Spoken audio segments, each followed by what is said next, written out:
Well, hello. Good morning. Good morning. I have had a very, very busy morning. In which busy is I did some crazy stuff in Echoes of Wisdom this morning. And I did it like 2 minutes. I finished it like 2 minutes before stream started, and I was like, that's crazy. I didn't finish the game, I'm gonna preface that. It's like I finished the challenge I was trying to do like 2 minutes before stream, and now I'll actually be able to like do the plot for the game. I'll show you what I mean in like a second. But yeah, so that's been my morning. I'm very tired. This weekend has just been tired, and I'm gonna have a really long work week next week, so I'm kind of dreading it, but it's okay. It'll be fine. It'll be okay. But yeah, where are we at? We're at Ace Attorney Investigations 2-3, which I'm very, very, very excited for. Which is crazy.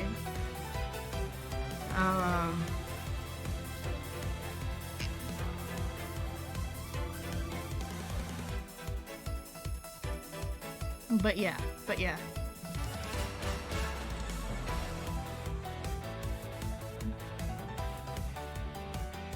Yeah, that's where we're at. Very excited for GREGBADD. It's gonna be very fun. Love me some GREGBADD. Very cool. Yeah. Yep. Anyway, let's play a game. I'm gonna procrastinate if I don't play a game right now, and I feel like that I'm just really distracted. Let me show you. Oh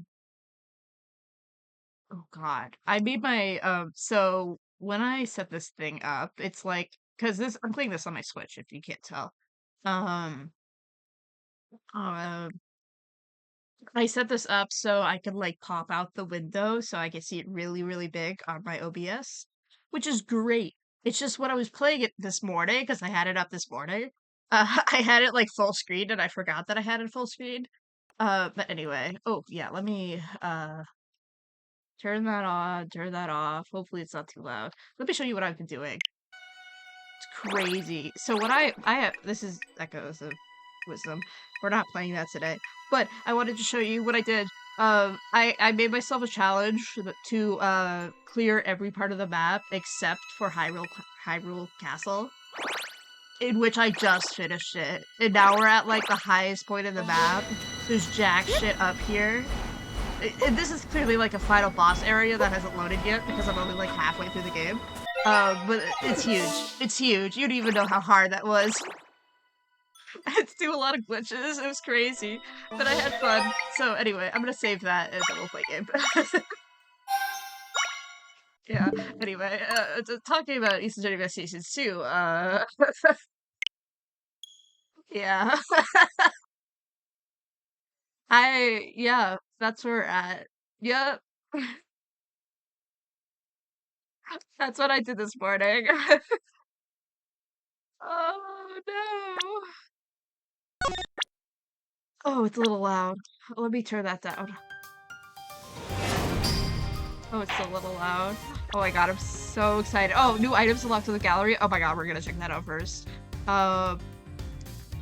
Hopefully this is a fine volume. It looks a little loud on my side, but everything's a little loud on my side. Alright, let me get this set up. There we go. Let's go look at the gallery. I want to see what they have for case 2. I'm assuming they have... Oh yeah, Captive Turnabout. Being awarded all of their accolades. Well, that's not gonna freaking happen. Okay, let's see Prosecutor's Gambit. Look at him, he's so dead. He doesn't look so good, man. This guy does not look good. Yeah, look at him. Oh, hello, Dogen. Oh, look at these CGs. Oh, they're so good. Look at the rendering on that. It's crazy. I love that. Oh, I also love this picture. I think we all know that. Hi, Simon. Hi, Simon. Hi, Simon and Knightley. Oh, it's this one. That's like, why did you even put that in there? I mean, I guess technically it's in the game, but this is like the same CG that they use like every other game to show, wow, he wanted to be a lawyer when he was a little baby. Yeah, we know. But whatever. Whatever. Um, oh yeah. Jeez. Oh, look at that. Oh, hi, Dogen. Oh my god, we have all the animals. You're joking. You're joking. Look at man with 2 sprites. Mr. Cotties. Look at him go. 2 sprite king. We love him. Oh, the dog has more sprites than Dogen does. Crazy. Hi, Simon. Oh, his red sprites are so cute. Oh, hi, Rocco. Elbird. J. Elbird, yeah. Oh, he looks so sad. Oh, hello, Fifi. Oh. Oh, I see what sprite that is. Okay. Interesting. Cool. God, they did such a good job. Hi, Regina. Hi, Missile. I love Missile. What a good puppy. Oh my god, he's so cute. He's so cute. Oh, Teddy. Oh, Teddy. Oh, Teddy. Literally the cutest little boy. Literally, oh my god, literally the cutest little boy ever. And then Regent has 1 sprite. Man standing sprite. The cat has 2 sprites. Oh. Oh. The bunny has 1 sprite. The pony has 1 sprite. Mini pig has 1 sprite. Monkey has 1 sprite. I really enjoy the commitment to the bit that they have to add every single freaking sprite that they upgraded on this thing. It's just really funny to me. Yeah! The bailiff has more sprites than Dogen does. I think that's really funny. Oh, and then there's the prisoner guy. Dear lord, yeah. And then... yeah, then the confrontation sprites, which I'm not as excited about the confrontation sprites because they're like... we've seen them before. They upgraded them. But it's fun to be able to see them whatever you would like.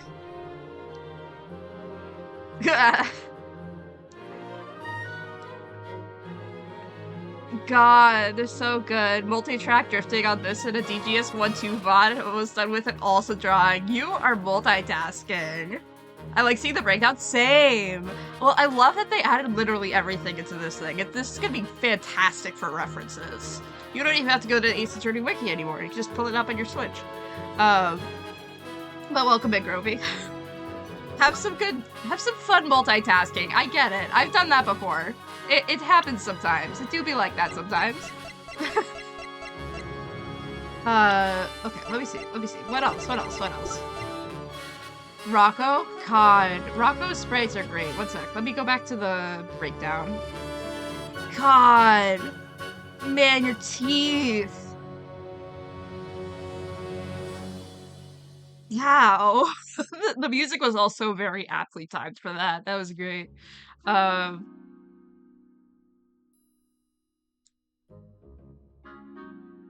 He looks so scary with his little jacket on, but you know. This is Simon. Hello, Simon. Love you, Simon. Oh, that's a good one. It's a really good one. This is also a classic one. Man. Cloud Man. He's here. And then Helmet. Oh, wait, does this one have the ones with Helmet? Oh, yeah, look at the good boy. Look at the good boy. He eats. He eats. He eats. Oh, what a good boy. Wait, I want to watch that one again. I want to see that. What's that? That frame is so funny looking. Those ears perk up. Great. Cool, lovely. And then we have the ones that we looked at last time. Great! Woo! I wonder how many are in AAI2 specifically. AAI1 doesn't have as many characters, I don't think, no?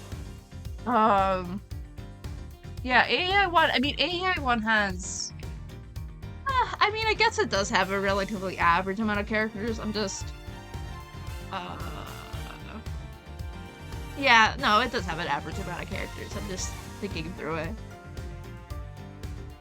Interesting. I wonder what the character, amounts for each game are. Anyway, let's continue. I'm just talking at this point, and I'm procrastinating, because I'm tired. Anyway, GREGBADD. God, look at him, he's so good! Oh, God. I love that so much. Look at those guys! Their stance! It looks like, Bad's, like, leaning forward, and I know that's just because he's, like, very, like, top-heavy, but it looks like he's just, like, leaning forward. Looks like he's, like, not actually that... He's, like, actually, like, a little bit taller than it looks like right now. Just a little bit. Anyway, I want to talk to you. What is it? You're doing this all wrong. An investigation is like a popsicle. You walk around the scene, look at stuff, talk to witnesses. Everything you do, it's like a lick of that popsicle. Slowly, you eat away at it. Until all that's left is a stick. And written on that stick is the truth. So true, buddy. Then I suppose I'd better hope it doesn't say guilty. So true, bestie. Wait, I want to show you my badge. I could actually show a defense attorney's badge. This is crazy. In this economy? Attorneys are bad luck. Nothing good ever happens with you guys around. You trip on the scene, jump to conclusions. You really think that of all of us? Me included. Not a yes, but not a no either. Yeah, okay, sure. Okay, bad. Alright, buddy.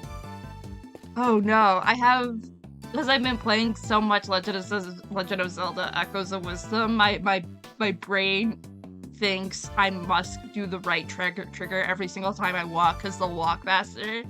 Because Echoes of Wisdom has a thing where Zelda spins when you move. And it goes faster, so I'm just so used to clicking the right trigger, and I just did that, but that just goes to the court record and makes everything worse. This is so bad. I should never play any other games on my Switch, because then I'm gonna get everything wrong when I stream things. Oh no! God forbid I play video games outside of stream games. This is a fine selection of nautical paraphernalia. You think one of them could be a murder weapon? No, they're all made out of chocolate. You'd have a hard time bludgeoning someone to death with one of them. Can't really tell what's real here. I love you, Tyrell. He's so funny. They really do look genuine. It's hard to tell the difference myself. True testament to Mr. Tangaroa's skills. God. Okay, tell me about the water, sir. What are you investigating, officer? Sir, I was just taking the temperature of the water here. What have you learned? Oh, it's warm, sir. The stream in each room flows into the main fountain, and then the water is circulated back to the rooms. Unusual, to say the least. I've never seen a house quite like this one. Rich folks, they're all crazy. Oh, I think he's so funny. How's looking over here, officer? Nothing of interest in that cupboard, or... Yes, sir. So, there is? Oh, no, there isn't. Just a blowtorch used for cooking and some tableware, sir. You heard the man, Mr. Attorney. Nothing to add, am I right, or am I right? No. So, You do have something to hide. No? You get a straight answer out of nobody. You should ask a straight question. Uh-huh. Sure. God, it's wild that you can see the typeface on the physical items in the back. Let me read. The Sextants of Severity, the Dreamer's Wheel, the what globe? The Boundless Globe? The Boundless Globe, I think? That's so crazy. I love the little details like that. I think it's fun. I don't think they had that. I think that's something they added with the localization, but I love how they added like little words for things. It's fun. I like it. Anyway, anything else in the back besides the Angel's Cookbook? We're gonna ignore that for now, I think. Gloves. Tangaroa wore them when he was working on his masterpiece over there. They're conveniently good at hiding footprints, too. Not footprints, fingerprints, different thing. I suppose it's possible to employ them in such a manner. But is it really all that suspicious to find a pair of gloves in a kitchen like this? I'm a detective. Everything's sus. That's the job. He's played one too many games of Among Us. There's some very tasteful tableware here, alongside the kitchen utensils.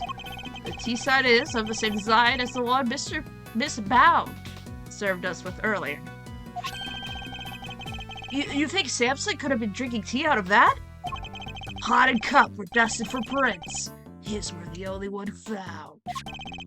And was that the case for the utensils too? Everything else had been washed, so there weren't any prints to find.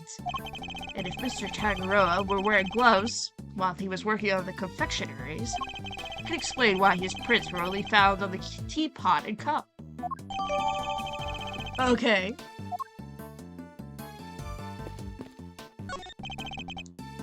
There's a ladder there. They should have made a step-ladder joke. I don't believe they make a step-ladder joke with Gregory ever, but I think they should have. In my personal, professional opinion.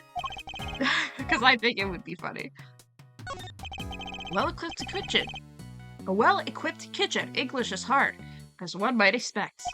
Sadly, doesn't look like there's much to be found in the way of clues. Nothing of interest in the fridge, either. We checked. Alright, buddy. Alright. He's always, like, really stance. He's always really stance. Man's really stance all the time. I guess we should look at this first before talking to him. So this is where the body was discovered. Yeah. They took it away already, but everything else is just how we found it. Alright, cool, great, lovely. The voyage of the Red Rover. After sailing the seven seas, the legendary ship happens upon a great treasure at last. This piece is a tribute of the adventurous spirits of our ancestors. Cool. It's titled Voyage of the Red Rover. After sailing the seven seas, the legendary ship happens upon a great treasure at last. And this piece is a tribute to the adventurous spirits of our ancestors. Who knew? So they sailed 6 whole seas before they found anything. Not exactly the luckiest crew out there.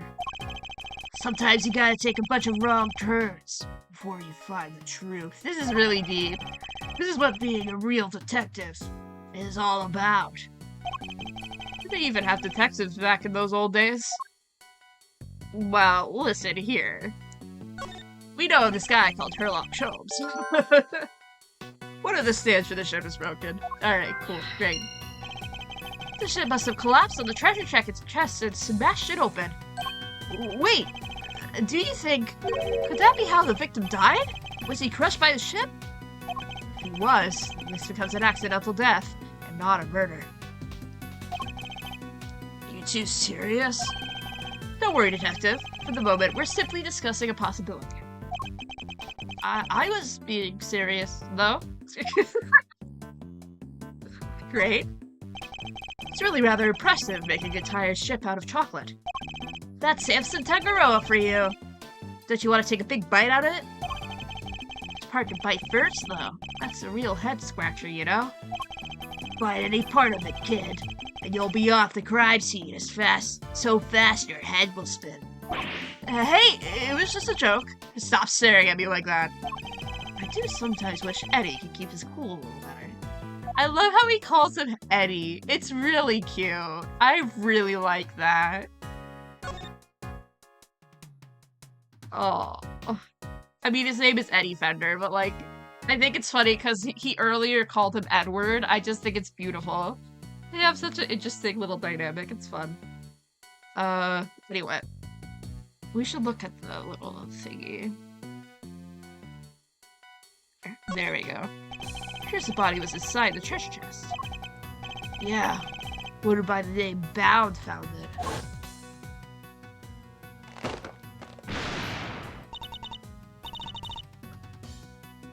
Miss Simpson, are you in here? Ah! Seems she heard something breaking. Came in to see what it was. If only we had just a little more information. There's something else in here. Huh, looks like a seal of some kind, with some of these initials and an intricate shape carved into it. Is it for making those fancy wax things on documents? Do you think it belonged to the victim? No idea. It's gotta get longed anyway, so I'll take that. Alright, cool, great. Detective, can you tell us a little more about the state of the victim's body? Let me see. Got a picture here someplace. You can see for yourself. God, the blood is so red. It was so red in the original, too. I mean, I guess it's good because it, like, draws your attention, but also, holy crap, it's like neon. Death from blunt force trauma. What about the weapon? Hasn't been found yet? You could ask the prosecutor in charge about that. Oh god, I have to voice him today. Oh, I'm not ready to voice him.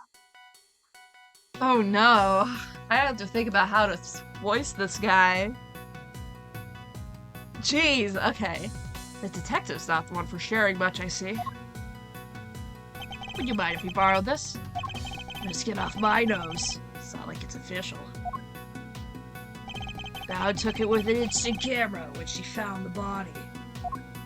An instant camera? Like it's disposable or something? No, it means that it develops a picture right there. And then I can take them. No way! Sounds pretty convenient.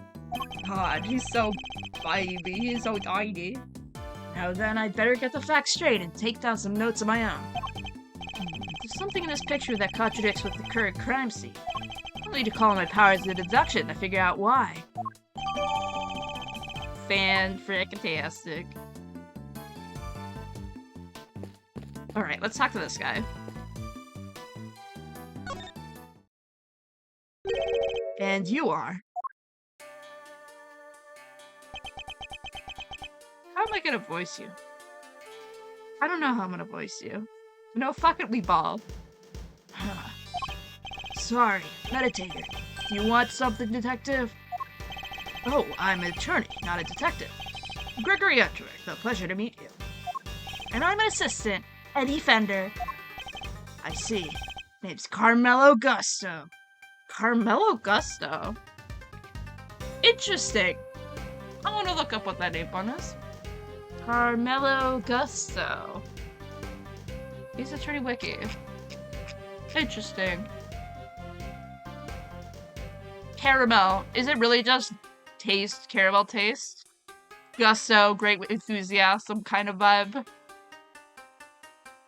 Interesting. Because Dan Gustavia is like Danish, but like Gusto kinda, Gustavia, gustatory. Interesting. Carmelo Gusto. I do like it. His Chinese name is Corruption of Full of Flavor. Fascinating. And his given name in French is a reference to Italian manufactured coconut truffle Raffaello. Interesting. The more you know. Confectioner. Here for the contest. You are? What's your specialty, Mr. Gusto?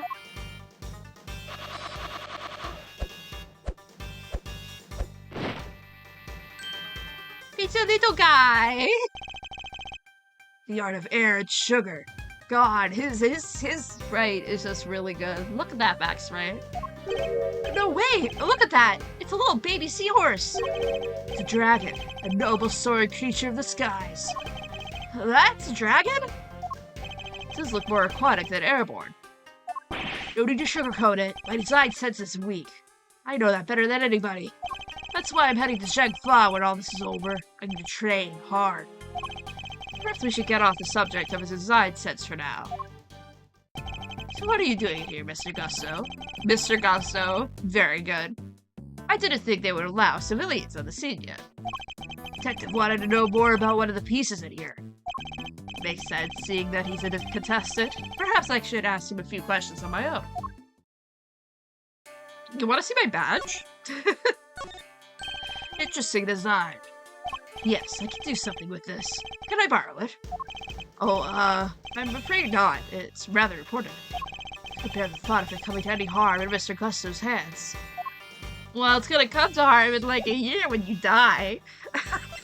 Sorry, Gregory. Hate to break the ice, or hate to talk about the elephant in the room, but you don't have an incredible amount of time to live here. I come from the future.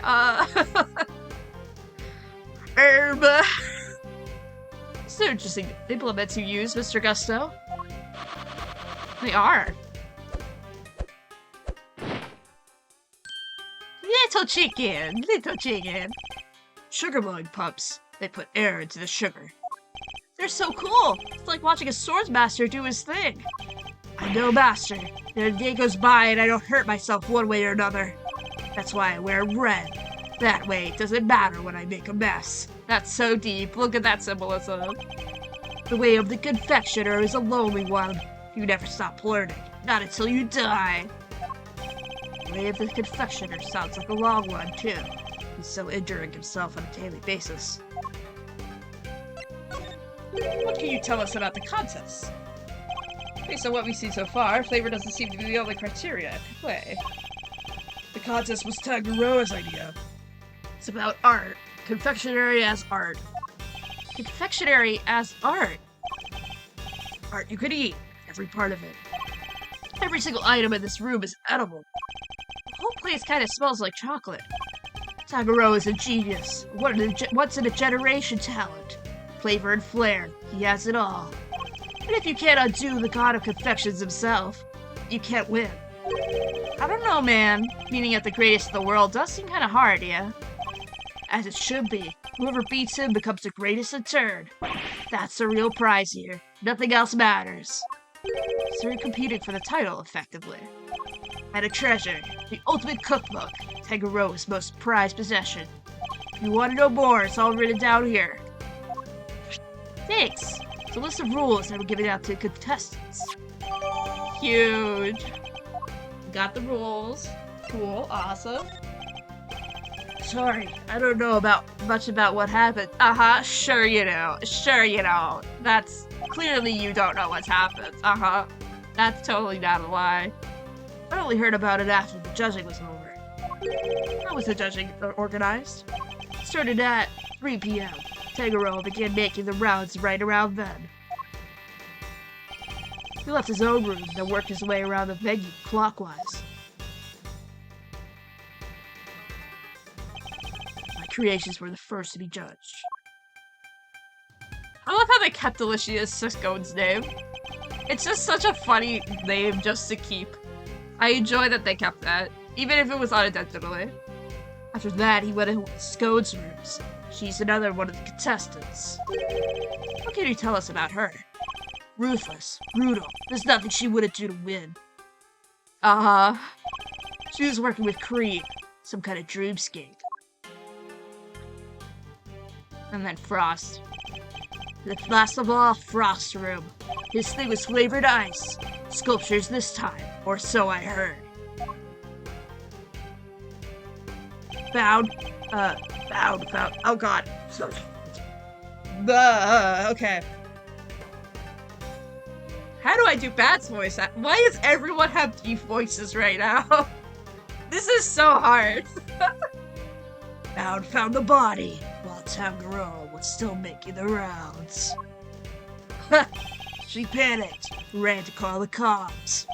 Tangaroa went right on judging, claims he didn't know a thing about it until afterwards. Went ahead and looked over the victim's work, though this guy was nowhere to be seen. Pretty suspicious behavior in anyone's book. I don't have enough information to challenge him on that yet. By the way, Detective Bad, what were you and Mr. Gusto talking about earlier? I was gonna ask about the piece on the wall here. The one in the frame. Seemed like something was off.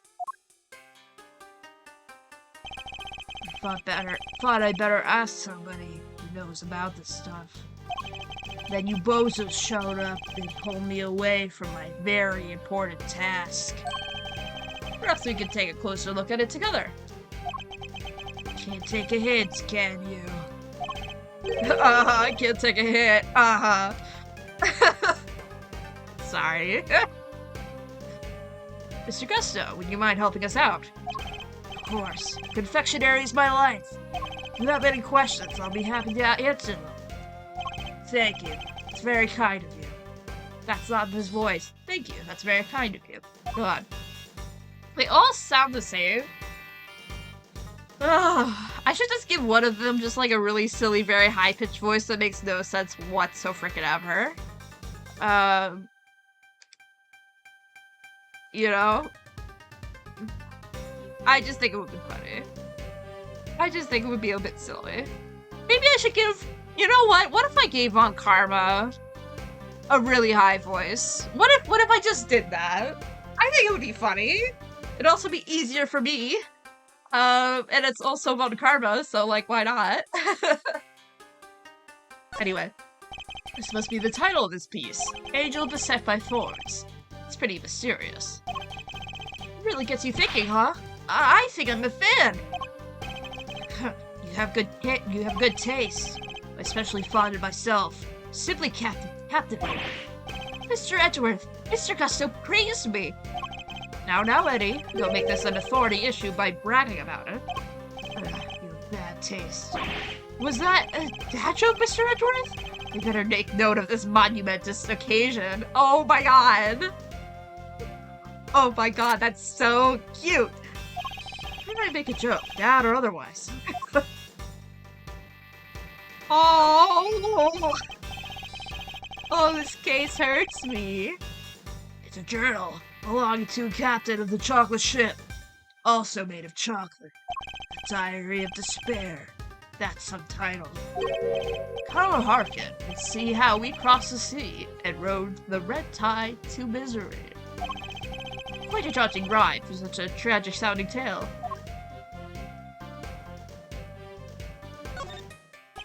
A candelabra made of chocolate.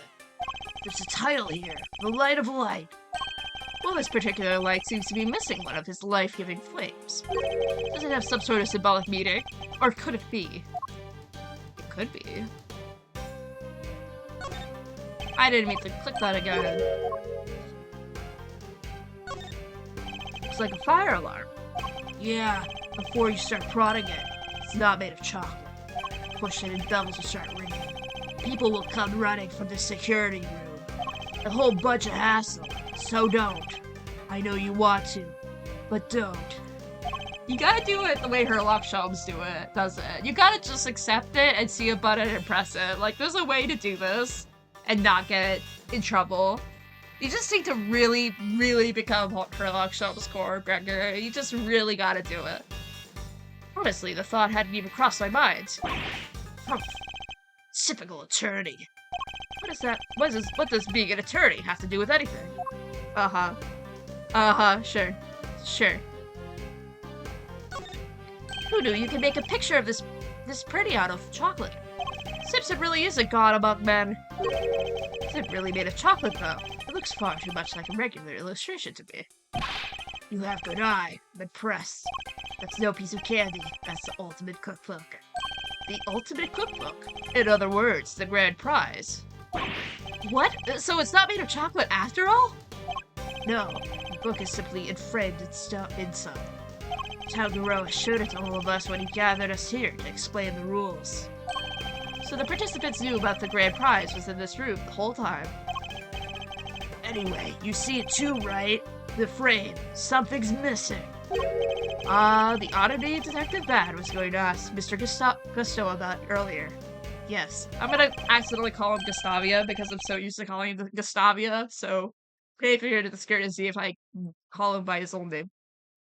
You're right, Detective. Something is missing from the frame. So it's not just me. Huh? What's missing? To show Eddie which part of the frame is missing some chocolate. Like that. Oh! Eee! Okay, that was an interesting voice. I can see it, yeah. You can really, that's a good one. That's a good one. I'm not against that one. That's a really good take, that voice. That's a good one. I do enjoy that one. That was good. It's very similar to Broziti's Take That Gregory Edgeworth voice. I feel like they were really trying to emulate Miles Edgeworth with his voice for that one. That's good. That's good. I like that. Very good. Looks like decorative work in the corner here. Something missing, though. Oh yeah, it's different from the other side. That's not like Tangaroa. The balance is all wrong. That's not all. Take a look around. God. Do I have water? I do. I'm sipping some water. Everything is so deep right now. Every confection in this room is missing some small bit. You're right. The candle holder, the nautical stuff, they're all like that. Somebody deliberately damaged them? Good question, Eddie. It's a very good question. Or did Tangaroa just want to look like somebody messed with his work? He'd never do that to his own creations. Never. But this has some deeper meaning for the case. I must scour the scene to expect anything that catches my attention. Look at the handprint, please. Are these finger marks? Yeah, but we don't know whose yet. Still haven't figured it out. No fingerprints. No ID. Finger marks without prints. It could certainly be important to the case. Interesting. Anything else? It's a real head scratcher, alright. Not really. I'm guessing whoever it was wore gloves. Aw, where's your sense of romance or adventure? Doesn't tend to be much either at the crime scene, Eddie. Achoo! Are you alright, Eddie? Yeah, but it sure is chilly in here. Yes, it wasn't exactly warm out in the fountain room either. But it's even colder in here. Would you like to borrow my jacket? No! I'm fine. And besides, you said you'd give it to me when I finally got my attorney's badge. Huh, I did, didn't I? Oh! Cute! Ah! That's so... Whatever, it's fine. I'm not sad, whatever. This case is like, wow, what if we play at everyone's cart swings at, like, during, like, one case? What if we really, really make people sad? Why do they have the heat down so low? Chocolate needs to be kept at the right temperature. Take a look behind that panel on the wall. What panel? Give me 1 second. I need to do something real quick. There.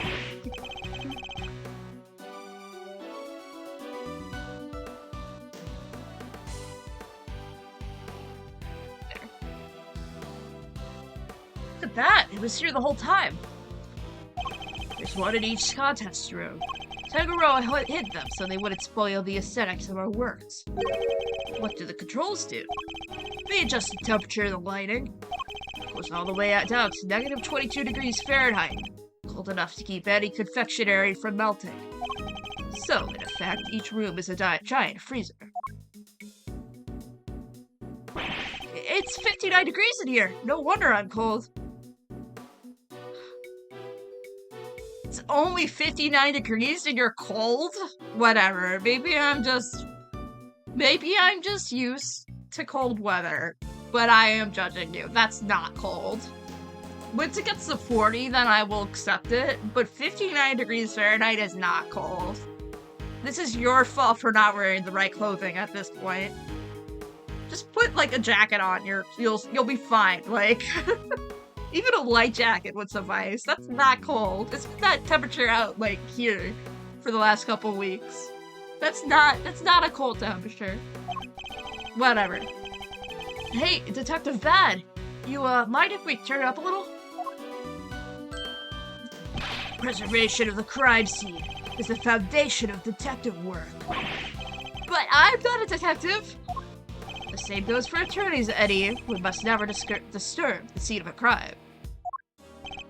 Get used to the cold. It's all part of your training. Chocolate needs to be kept between 59 to 65 degrees. There's no way around it. You know the temperatures by heart, huh? Guess it is your job. At the very least I should know. Any real confectioner should be able to tell you that and more. Alright, what about lollipops and cream? It's not too hot or not too humid. A lollipop should be fine just about anywhere. Cream needs to be kept around 50 degrees. Need to watch out for heat and humidity, huh? Duly noted. Detective Bad kind of brightened up when he was talking about lollipops, didn't he? I suppose he must be very fond of them. He is a lollipop guy. I don't believe there's any more to be found here. Is there anything else that we need to look at? I don't think there is, no? But it says that there's something that needs to be found here. Picture is not made of chocolate. It's the cover of a book, the ultimate cookbook. The ultimate cookbook. In other words, the grand prize. Yes, framed with chocolate. Tangaroo showed it all to us. Yeah, okay, we talked about this. So there's participants still about the grand prize. We talked about this. Why is it telling me to do it again? We've already seen that. We've already seen that. These controls can be used to adjust the room's temperature and lighting. Red, yellow, green, dark blue, light blue, white. That's a huge range. Temperature set to 59 degrees. Light color set to white. Pieces in here are made of chocolate, that's why. White light makes them look better. Mr. Tangaroo must see the room itself as part of his carefully crafted creations. Okay, I think that's it then. Yeah, there we go. What else we need to talk about? I don't know, man. I don't know. Anything else here? No. Oh, the sign? You want me to look at the sign? Red Rover and the Crimson Tide. It looks like this title is the inspiration for everything on display here in this room. The ship and the treasure chest, of course, but also all of the nautical objects in display. Certainly a suitable grand theme to which to showcase Mr. Tangaroo's talents. What else? What else are we missing? Are we doing logic? Do we need logic? Oh, it is something logic. Look at Gregory Edgeworth using his logic just like his son.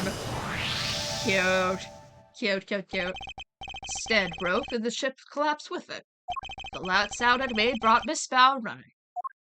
Yeah, said the ship had already keeled over by the time she got in here. But why did the stand collapse? What caused it to break? Maybe the whole thing was off balance from the get-go. Could that really have been the case?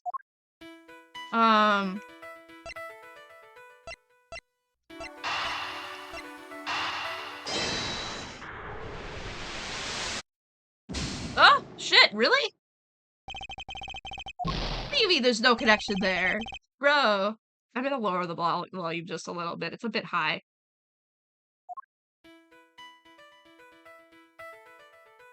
I think this should be fine. Hopefully it's not too loud.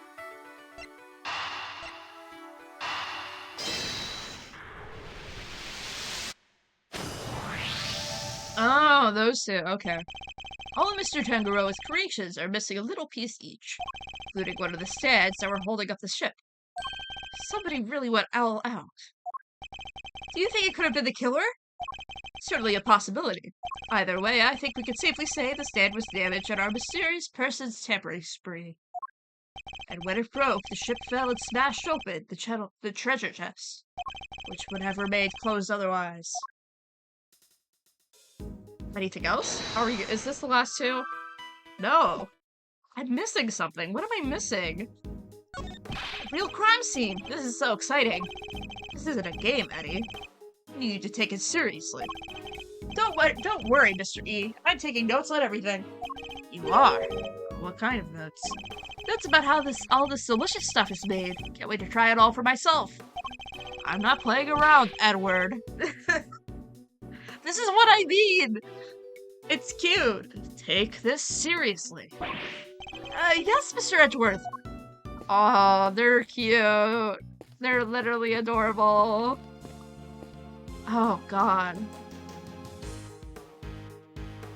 Okay, let's ban that person. There we go. You're not allowed to get views on my twitch.tv/astrofish. It's not happening. I will ban you. This is not a joke. What the hell else do we need to do? What? Okay. Do we have anything else to talk to Bad about? Nothing has moved since the body was found, correct? Preserve the scene. That's rule number 1 of any investigation.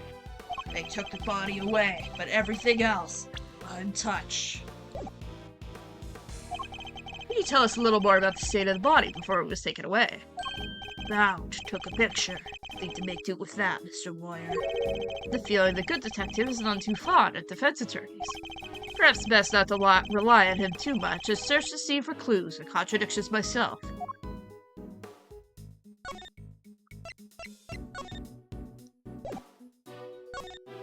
This case, well, I can get my head around a few parts of it. If you wouldn't mind, I'd like some more information about the scene of the crime. Sure, you got legs, don't you? Try using them. That's how the pros do it. Our duties may differ, Detective, but we both want to get to the bottom of what happened, don't we? Would it be better if we worked together? The detective clearly sees himself as a strong silent type. I suppose that is also how the pros do it.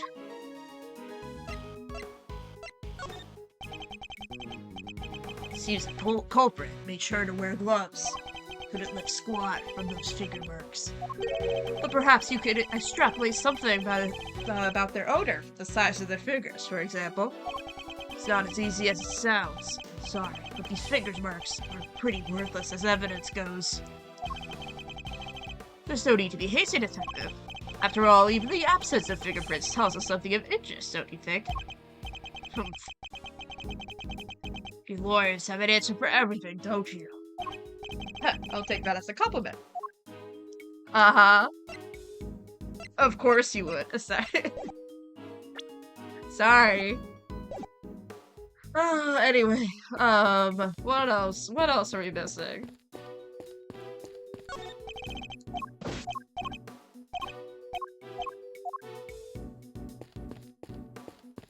There's nothing else up here, no? This, that... okay.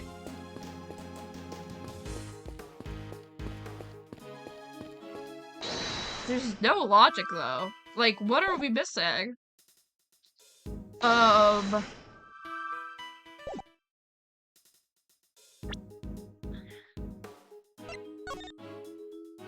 it's this, probably, no? Look, there's something stamped on the bottom. It says PH. Suppose this must be Paul Halpay's pottery mark. Those are his initials, after all. Miss Bound says she's a big fan of his work. His initials, huh? So if I made it, it would say EF. Perhaps you should practice by initialing your personal belongings first. Uh-huh. God, it's so cool seeing it in HD. Yes, what a gorgeous design. Really? Just seems a little out there to me. Like, how do you even get your T in there? Art isn't about function, Eddie. It's about form. Guess I'll have to take your word for it, Mr. E. This art stuff is way beyond me. God, they're cute! Victor's body was found in Samson Tangaro's room inside the chocolate treasure chest. Cause of death appears, CPF in blood, followed by blunt force trauma. Alright. Contest rules. Judging will proceed clockwise from the left of this room. All contestants to gather in Mr. Tangaroa's room when judging ends. Non-confectionery items may not be used as decoration. Stands and display materials will be provided. Contestants may not enter another contestant's rooms until judging has been completed. Alright. And then the finger marks. What the hell are we missing? I'm confused. Usually it's like I do the logic and then it fixes itself and then we continue, but I guess not today. Do we really not have anything else to say to him? I could present stuff to him. Huh. Sorry, meditating. Did you want something, detective? I'm gonna accidentally make him have a New York accent, and it's gonna be very unintentional. It's just gonna happen. I feel that's just how it's gonna be, even though I don't think he has a New York accent, but anyway, it's fine.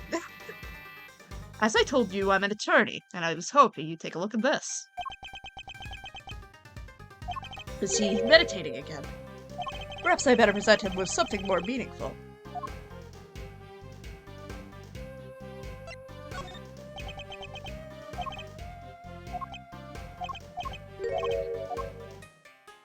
Want to see my badge?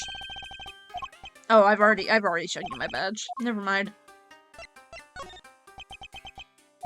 Do you really not have anything else to say? Winner of the contest gets to call themselves World's Greatest Confectioner. And that's my goal. After that, I'm gonna go to Zhengfa to hone my crafting skills. Once my creations look as good as they taste, I'll be truly unstoppable. Should I have perfected them before entering the contest?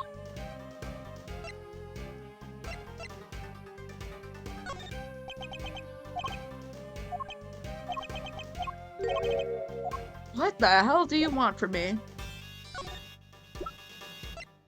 Oh, he's 18, little baby! Samson Tangaroa is 39. My client, the man to be the greatest confectioner of his generation, Artie Frost, the murder victim, found dead inside Samson's work. Judy Bounds, assistant to Samson Tangaroa, she's found in the work of Paul Kalke. Delicious Scone. This is a really intimidating, really intimidating picture of Delicia. Especially if you know what she looks like. This is just so intimidating to look at.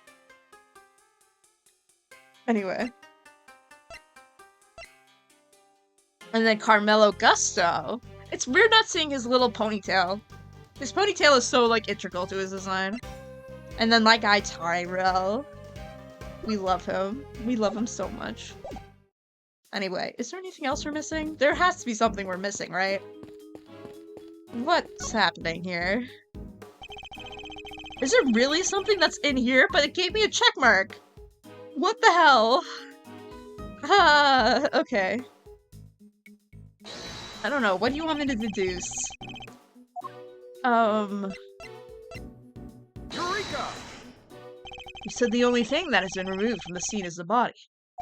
Yeah, that and the piece of cloth that it was wrapped in. But something here doesn't quite add up.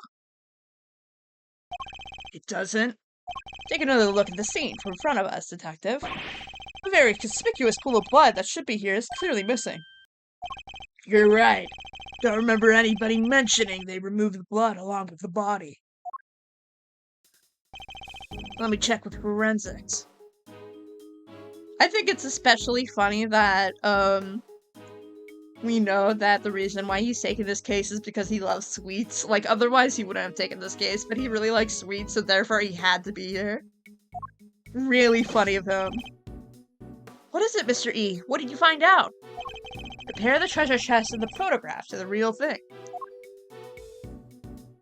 In the picture, the solid chocolate bottom continues underneath the deceased head. Oh, did not mean to do that, sorry. And yet, that part of the chest is now gone.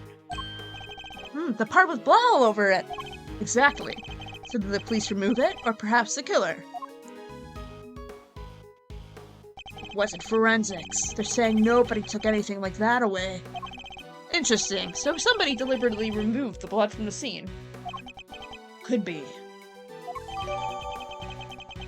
Alright, I think that's it, right? Oh, thank God. Good to know. That first investigation took like a solid 50 minutes. I think we're about done here for now. Nice. Well, if I wasn't convinced before, I am now. Tangaroa did it. No two ways about it. What do you mean? All the rooms in this place, locked from the inside. The only way to unlock them from the outside is with this key. I see. And who had access to that key? Who do you think? Tangaroa. And it's the only one if there are any copies. With the mansion key, Tangaroa could slip into anybody's room anytime he liked. And he could even lock his own room from the outside if he wanted. But Mr. Tangaroa's room wasn't locked, was it? Nope, which is exactly what makes him a suspect. Would you care to explain your thinking? Oh, okay. Alright. Oh my God, the background is so pretty. Jeez, they did such a good job. If the door had been locked when the body was found, Tangaroa would have been the obvious suspect, which is why he deliberately didn't lock his room. And why he smashed the lid of the treasure chest, so the body was on full display. Everyone was supposed to gather in his room when the judging finished up, and so he made it look like the murder happened while he wasn't there. The only thing he didn't plan on was finding the body. Anyway, that's my thinking on this whole thing. Good enough for you, Mr. Attorney. Do you also believe it was Mr. Tangaroa who damaged the other pieces in this room? Yup. I know you have to believe your client. That's your job. But I'm a detective, and I serve the law. And no matter how squeaky clean somebody might seem, a suspect is still a suspect. I fully understand your reasoning, Detective. Now, would you mind if I applied a little critical thinking of my own? Do your worst. Just as a detective won't compromise his devotion to the law, I won't compromise my beliefs either. And I'm not about to just accept his versions of events. In fact, I'm going to show him the piece of evidence that highlights the contradiction in his claims. Hell yeah, Gregory, let's go! Door had been locked when the body was found. Tangaroa would have been the obvious suspect.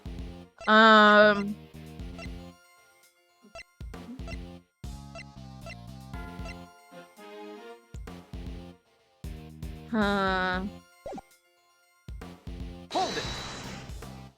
That's a good hold it. I'm excited to hear his objection. That's hardly solid grounds on which to base your suspicion of Mr. Tangaroa, Detective. And that's a hardly solid grounds to start shouting objections left and right on, Mr. Attorney. Maybe quit interrupting and let me finish. Hold it. And why did he deliberately not lock his door? Because if he locked it, he might as well have held up a sign saying he did it, since he had the only key. But maybe it was just a coincidence. Maybe he just left it unlocked without meaning to. Just happened to leave it unlocked. Somebody just happened to find a body inside. Come on, kid. You'll never make detective thinking like that. But I don't want to be a detective! I want to be an attorney! I'll be grateful if you stop trying to steal my apprentice. Okay. Look, there's a reason why Tangaroa left his drawer unlocked. And why he smashed that lid of the treasure chest, so the body was on full display. Hold it! You're saying Mr. Tangaroa himself deliberately smashed the treasure chest open? Yup, if he hadn't, the body would have never been found. I struggle to see how he managed to destroy his creation while judging the contest at the same time. Exactly, and besides, there's no way he would have disrespected his sweets. He eats every last crumb in Bang Bop, while dancing. That's the only way his stuff gets destroyed. This isn't about what happened on TV, kid. You know about Bacon Bop, Detective. Am I the only one who isn't familiar with this show? Wow, I never would have guessed! Can you sing this theme song too? Please sing it, please, please, please, please, please. I want to hear him sing it so bad. I really do. He would. He's such a Bacon Bop fan. Never mind that now. Focus. Come on, Bad. You want to do it so badly. Do it for the little kid. Point of this, Tangaroa was responsible for breaking that lid. Everyone was supposed to gather in his room when the judging finished up. Hold it. The judging began in Mr. Gusto's room, correct? Yeah. I kinda wanted to check his hard candy stuff out myself. In that case, how about a demonstration?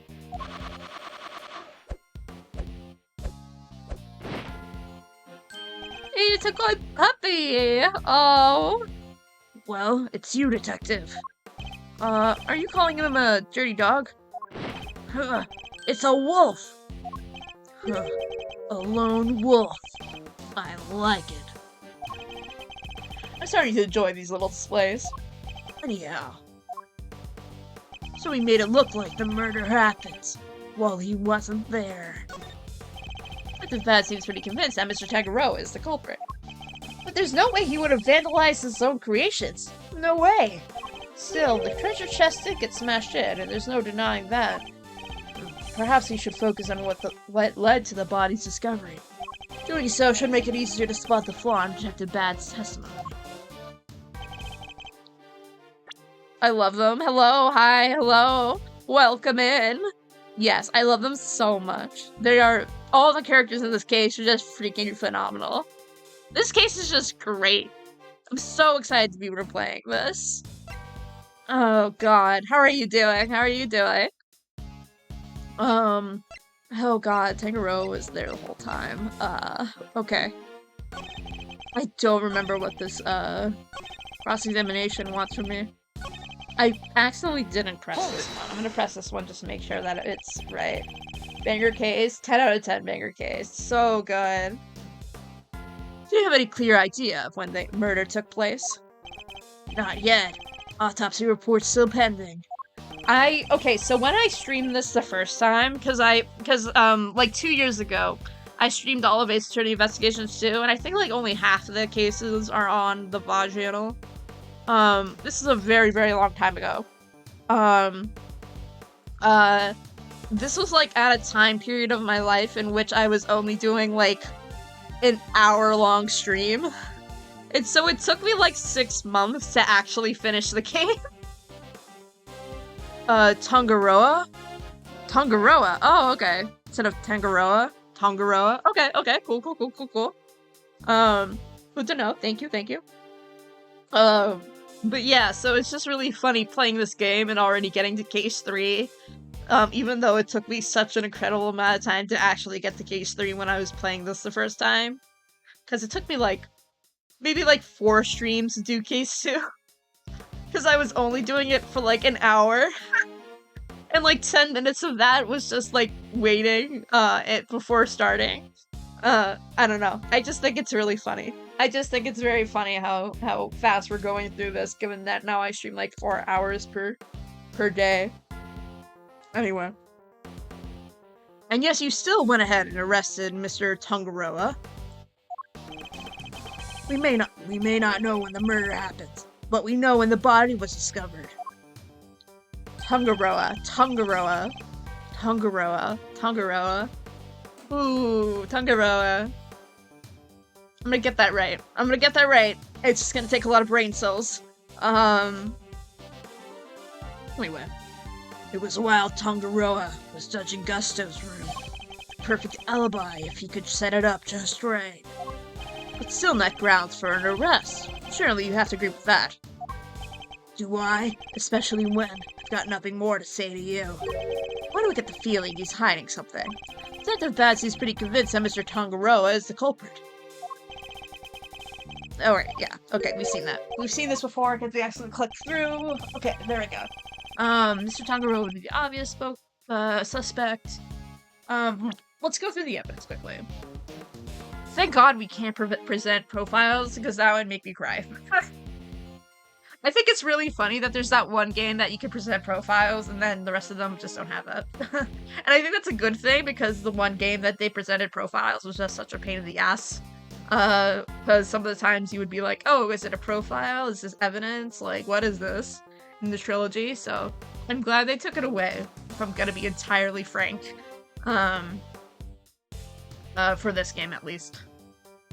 Alright.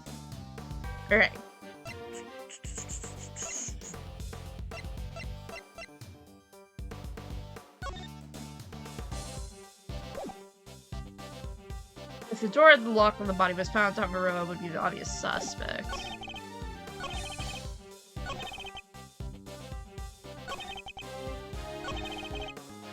It's not the rules, no? Objection! Oh, interesting objection! Ooh! I don't know how I feel about that. I like us hold it a little better. It's a very sharp objection. Interesting. I didn't expect it to be as sharp as it was, because this hold it was pretty round. Instead of, like, I mean round in a way. Not completely round, but like not as sharp. Which I think is good. It's kind of high-pitched, yeah. Interesting. Interesting, huh? Because his hold it sounds more like what I would imagine Miles' hold it to be like. I mean, I would have to, like, listen to them both at the same time, but his objection doesn't really sound what I think it would sound like. Interesting. Interesting, interesting, interesting. What do your lawyer deductions and a lollipop have in common? I have no idea. They're both so sickly sweet, they make me want to hurl. Perhaps you should think about giving up the lollipops. If we're gonna do this, how about you give me something I can work with, huh? Oh, God, okay.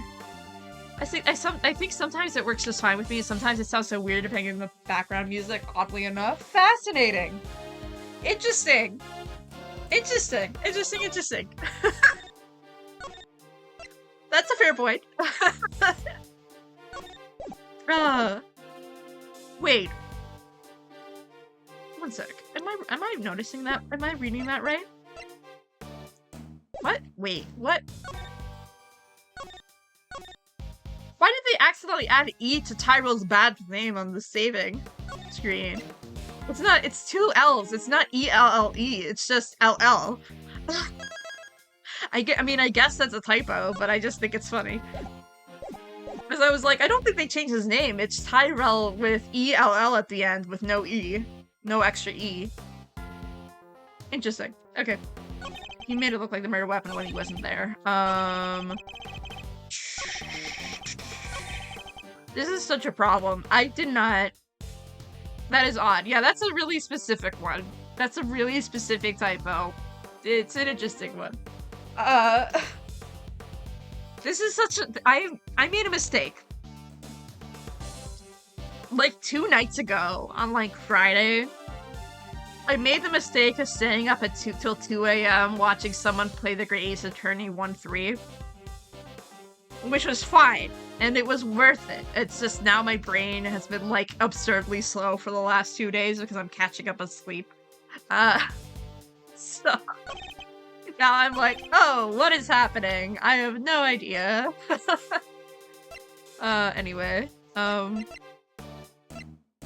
is it... I want to look at the details of this. Pretty idea of the room is missing a piece of itself.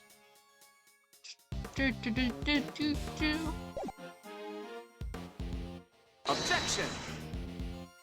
Oh, no, that's not right. That's wrong. That's incorrect.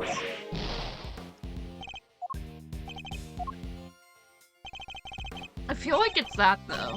Could be wrong. But he didn't smash the lid on the treasure chest. Is that where we're going with this? Objection! Interesting. Interesting. We've established that the body was hidden inside the chest, and that Miss Bound only came running into the room when she heard a sound. Seems reasonable to infer that the sound of that was the chocolate boat collapsing. Sure, seems likely, based on the evidence. Yet you assert that it was Mr. Tongaroa who had smashed the lid of the chest. I believe this photo makes it clear that it was the ship that did the smashing. And if that had occurred only moments before Miss Mount had entered the room, then it couldn't have been broken by Mr. Tongaroa, who was out judging the contest at the time. I never said he did it then and there. He could have done something to stand, so it collapsed when he was in the middle of judging. Objection! Have you any way of proving that assertion? Nope. The investigation isn't over yet. There's still time. So he doesn't have anything conclusive. Have you found any prints in this room besides the ones of Mr. Tongaroa? Yup, on the door. But we found Tongaroa's and Frost's print there too. We were all brought in here for a briefing, right before we started working on our creations. Those prints are probably from then. I take you haven't checked any Mr. Tongaroa's works for prints yet. Why would? We know that somebody tampered with them. Therefore, it's possible they left some prints behind when they did so. Fine, but if we don't find anything, your guy's still on the top of my list. Got it. Thanks, Bad. We love you. Thanks, Bad. You, check all this chocolate stuff for prints, now. Yes, sir. Right away. Detective Bad. We finished dusting the chocolate and we found prints that don't belong to Mr. Tongaroa, sir. Go on. Whose? Delicia Scone, sir. She's one of the contestants. Good work. You go back to wherever you were investigating before. Yes, sir. So it seems we have a suspect besides Mr. Tongaroa. Even without your lawyerly input, I wasn't about to wrap up the investigation anyway. I'll go speak to Miss Scone and see what she has to say for herself. Delicia Scone. Mr. Gusto mentioned her too. He said she was ruthless, that she'd do anything to win. This Scone lady sounds like a pretty suspicious character, huh, Mr. E? Yes, I think we better try to speak with her ourselves as well. Detective Bad, would you mind if we accompanied you? Babysitting you was not my job. Oh, come on! But I guess you did pick up a couple of useful clues already. So if you want to tag along, be my guest. Oh, thanks, Bad. Really appreciate it. Thank you, Detective. You're too kind. Oh, I love them. They're very fun. But, Detective Bad, sir! I don't think that's such a good idea. The lead prosecutor is still busy in there. It'll be fine. Me and him don't exactly see eye to eye anyhow. Oh no, I have to voice him. Oh no, oh god, oh god, oh god. Who is this him? Who did they assign the case to? Manfred von Karma. What? They give it to Von Karma? He hasn't lost a case in 25 years. Manfred von Karma, living legend at the prosecutor's office. They never faced one another in the courtroom. I've heard plenty of stories. Well, you're gonna do so in the next year, and then you're gonna die. Boo! Tomato, tomato, tomato. Anyway. Sorry. Then he'll do anything to ensure a guilty verdict. Uh-huh. But I can't let that distract me. Uh-huh.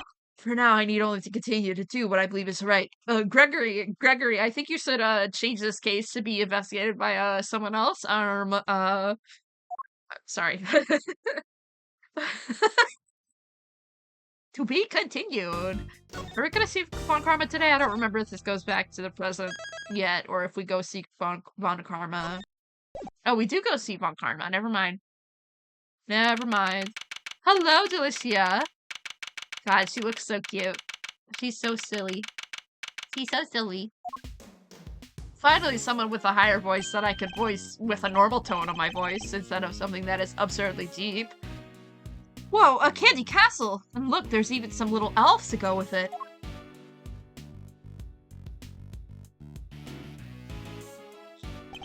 Room's laid out, pretty much the same as Tangaroa's. It's not as cold, though. That's something. Let's see. Yeah, looks like there's a temperature control panel in here, too. Over there where that orange light is, right? Better take a closer look at it when we can. It's like a fairy tale storybook in here. This whipped cream covered construction must be the work of Miss Alicia Scope. Where is Miss Scope? Me? Why, I'm over here, dearie. Oh, her little walk is so cute! Oh, that was really cute. I like how she lifts up her feet like that. She just feels like she's full of joy. Oh, just look at you lovely boys. Delicia Scone at your service. Some cheeky blighters back in Blighty even call me Miss Delicious. Hee. Call the lovely boy at 34. Unexpected, to say the least. Oh, lovely boys? Really? Even Mr. E? Oh, yes, sir. You the detective over there. You're all lovely boys to me. Nobody lovely boy, lady. Name's Bad. Detective Tyrell Bad. Full of whimsy. Wonder how old she is. Finish this up so we can get out of here, Mr. Attorney. Yes, right. Oh, no. Oh, God. Uh-oh. Uh-oh. How do I voice you? Oh. What's the meaning of this? This is just the same voice as Bad. I have like one deep voice that I can do, but it's like the same voice. Whatever. Let me see. Who? What's the meaning of this? Chit-chatting with the defense? Mr. Edgeworth! Some scary guy just jumped out of the castle! Boo! Von Karma, get off the stage! Get off the stage! Tomato, tomato, tomato! Let's look at his face. I'm gonna zoom into him. Look at him! Ugly as hell. Tomato, tomato, tomato. Get the hell out of here. Get the hell out of here. Von Karma. What? He is Manfred Von Karma? Sorry, Nannykins. The notorious prosecutor Von Karma himself. It's a pleasure to meet you, Mr. Von Karma. Gregory Edgeworth, attorney at law. Give me like 1 second.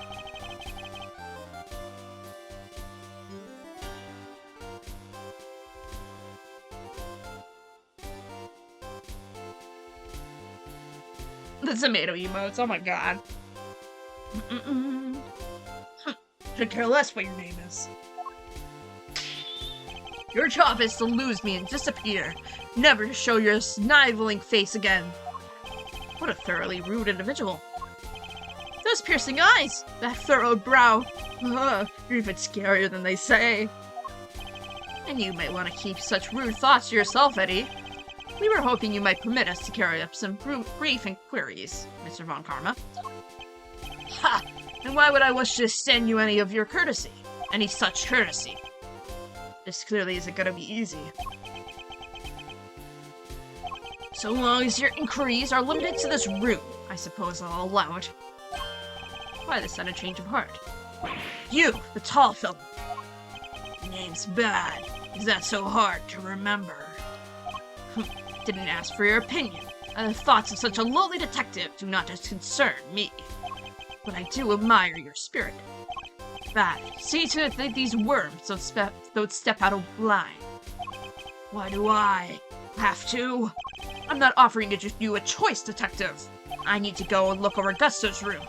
Good day. I'm just enunciating literally every five seconds with this guy just because I want him to seem like an asshole. Great, more babysitting. Why are Detective Bad and Mr. Von Karma investigating together? They don't seem to know each other very well, for there to be bad blood between them.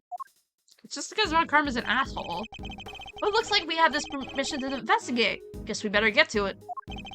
Indeed. I'm not sure if I trust Mr. Von Karma's motives, but at least we can do that much. Hold up.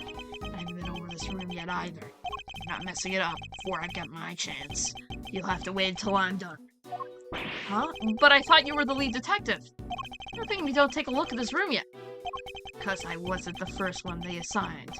One of Von Karma's pets was the job for me. right up until just now, in fact. Got here not long before you did. That answers my question as to why they're working separately, I suppose. He's just an asshole. What do you say we look over the room together, Detective? It worked out well enough before. Then you won't have to worry about us messing things up. You can keep an eye on us as we go.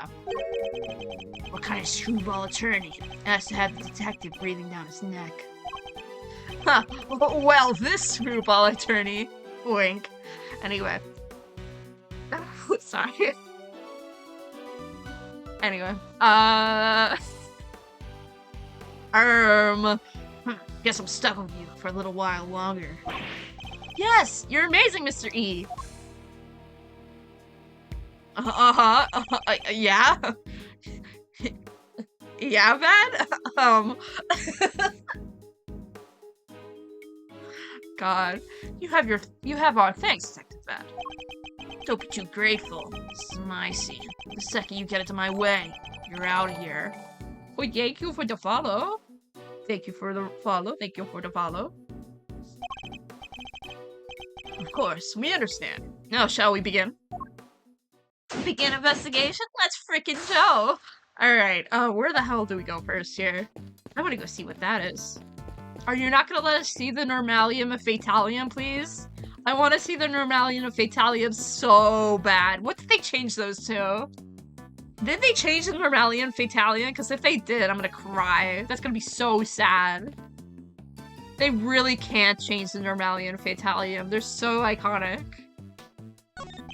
The 4 adorable elves in the sweetest little castle made of sweets. So that's the theme between Miss Scone's creations, huh? Unluckily for her, things aren't quite as sweet around here as she's trying to make out. Uh-huh. These must be the various tools Miss Scone used to build her castle. Buckets filled with cream, crows, and a brush. Is she a what is the frick is that word? Patissier? Is she a patissier or a plasterer? What the hell is that word? What is that? Patisserie? It's an English or pastry shop in American English type of bakery that specializes in pastries and sweets. I have never seen that word before in my life. But you know what?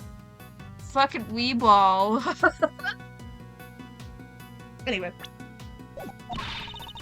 Don't you go making jokes at my expense, you cheeky young devil. I don't just slap stuff on walls like a silly old plasterer. I have to spread the cream out lovely and smooth, then work out all the rough patches. It's literally exactly what a plasterer does. What's the matter? Something weird about that ladder? It's not a ladder, Detective Bad, it's a step ladder. Yeah! Team Stepladder, let's go! I forgot they had a dialogue about this. I completely forgot they had a dialogue about this. Let's go. Same difference. Far from it, actually. You know, if you observe their basic natures more closely. Crouch ears, hell yeah. Amazing, Mr. E. I'll have to remember this for future reference. Beautiful. Fan-freaking-tastic. So Mortal did a video about the stepladder argument that I watched a very long time ago, but it's also the funniest video ever, I swear to God. Team Stepladder forever, so true. Team Stepladder would win any day of the week. Anyway, let's talk to Alicia. What's the matter, Miss Scone? You seem a whole lot less cheerful than you were a minute ago. It's Mr. Von Karma. Something happened between you two. Why, yes! Nothing happened at all! Huh? But you just said yes. T, that was a hello yes, you silly boy. Aren't you just the sweetest little sugar dumpling? Remind me, what was your name again? Oh, Eddie. Eddie Lumpkin! Oh, you go far, dearie, I can tell. Eddie Lumpkin?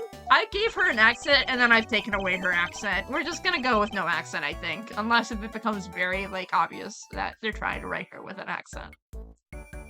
Anyway. It seems our English gentlewoman has taken a liking to you, Eddie. No small accomplishment. So does she have an English accent, I guess? I guess? I don't know. She's not exactly what I picture when I think of a gentlewoman, Mr. E. Never mind that now. We should ask her a few questions while we can. You want to see my badge? Yes, dear. This is like, what's this when it's at home? It's a badge that proves that I'm a qualified attorney. Gosh, well done, you. Shall I show you something lovely in return? See this big pink hat I'm wearing? It proves that I'm a qualified pastry chef. Does that show? I thought you could buy those at stores. Oh, you can. Anyway, it's not the hat that matters, it's the head underneath. So then, can anyone call themselves a pastry chef? True. Could you tell us about what you did over the course of the contest? Of course, dearie. Let's see. It all just started about 10 in the morning. That's when we went to work. And, well, I spent most of the time here in my room getting everything ready, as you expect. Oh, and then there was a lovely afternoon tea for an hour or so from round 1, I think. Afternoon tea? It's an English tradition. A chance to drink tea, enjoy a snack, and make small talk. So kind of like recess? I suppose you can say that. Oh, you really know your onions, don't you, Greggy Pegleg? Greggy Pegleg? Excuse me? Interesting nickname. Alright. Such a clever boy. When did I become Greggy? Of course you're Greggy. I get Greggy, but I don't understand the Pegleg part. What does that mean? And where was this afternoon tea served? Out in the garden, of course. There's a lovely little one out just outside. We do it at the same hour every break time during the contest. Lay on a nice little spread, you know. But today only me, Samson Silly Pants, and Moody Judy were there for it. Samson Silly Pants and Moody Judy. Phenomenal. Sammy Poople had been finished his great big creation, so he was there the whole time. Sammy Poople. Poor old Chili Winks and Gusty Pants had been missed out because they hadn't finished yet. Bless them. Chili Winks and Gusty Pants? Freaking phenomenal. Just saying everybody except Mr. Frost and Mr. Gusto were present. That's right, dear. To tell you the truth, I hadn't yet finished either. But I wasn't about to miss out on tea and cake served by our 2 TV superstars. I went right back to work when I finished, though. Tootled off while the other one still nattering away. She's so full of whimsy. I love that they made her so much more full of whimsy. I don't remember if she was full of whimsy the first time I played through with the fan translation. But I feel like it really pushes it out in this version. A little more than I remember it being. And at any point during the contest, did you visit any of the other competitors' rooms? What? Oh, no, dear. Don't be silly. It's strange, because your fingerprints were found in Mr. Tangaroa's room. Ike? Oh, not red-handed. Yeah, much safer nicknames in the fan translation. I see. Wait, so you admit you were there? Oh, well, I can hardly deny it now, can I? I didn't kill anybody, I swear. I suppose I better tell you what really happened. Just promise you'll believe me, won't you, dear? Jiritsu, yeah. They're freaking phenomenal. So good. What exactly were you doing in Mr. Tangaroa's room? Well, I suppose you call it research. Research? Sammy Poople's a dab hand when it comes to the old sweet making. Everybody knows that. It's making it significantly hard to read the things, though, and say this stuff. I must say, it does not help that I'm tired. I'm, like, reading words, and it's like, is that actually what that says, or am I just making words up at this point? What kind of research leaves fingerprints? Yes, well, it stands to reason I leave fingerprints, doesn't it? After all, Charlie research if you don't have a little nibble now, is it? What? You ate little pieces of them? So, the traces of tampering Mr. Tangaroa's room, that was all you? I'm ever so sorry, sweeties. I didn't mean to make a mess. I had to take a little bite here and there, didn't I? Didn't want poor Sammy Poople getting upset, so it's just the little teensiest bits and pieces. In the stand holding up the ship. You took a bite out of that too, I suppose. Oh yes, dear. Of course I did. I'm just imagining her just like, cause that's like on the ground. Like she had to crawl to get there. Eek, I'm sorry, my lovely. Truly, I am. Hold on, is that why you left the afternoon tea early? You were heading off for a second helping of sweets? Look, please just believe me. I never killed anybody, I promise. Your actions were certainly suspicious, but that's about all we can say for now. Interesting. Interesting. Alright, let's go examine these things.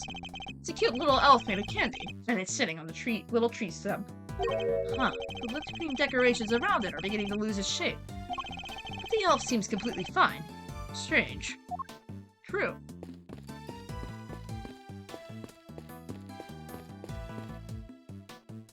Look at this guy on the ground.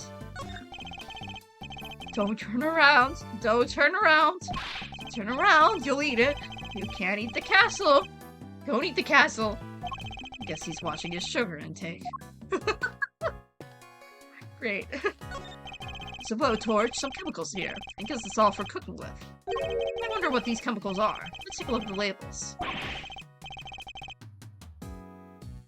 Mango Down 911, Homocyanide 247. Wait, they're all poisons. No, sir, they're common colorings and flavorings used in candies and desserts. Please tell me that's not what they named. Please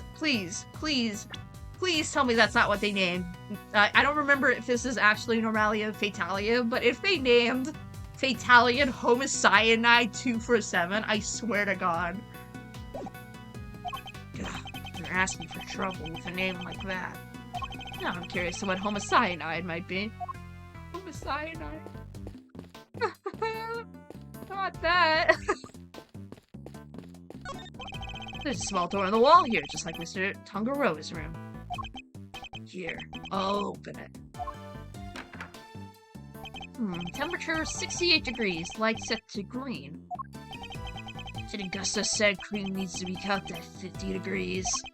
Temperature's in here too high. It is odd. I wonder why. Cyanide. I swear. I can't. Punch Out and Suffering? Oh, okay.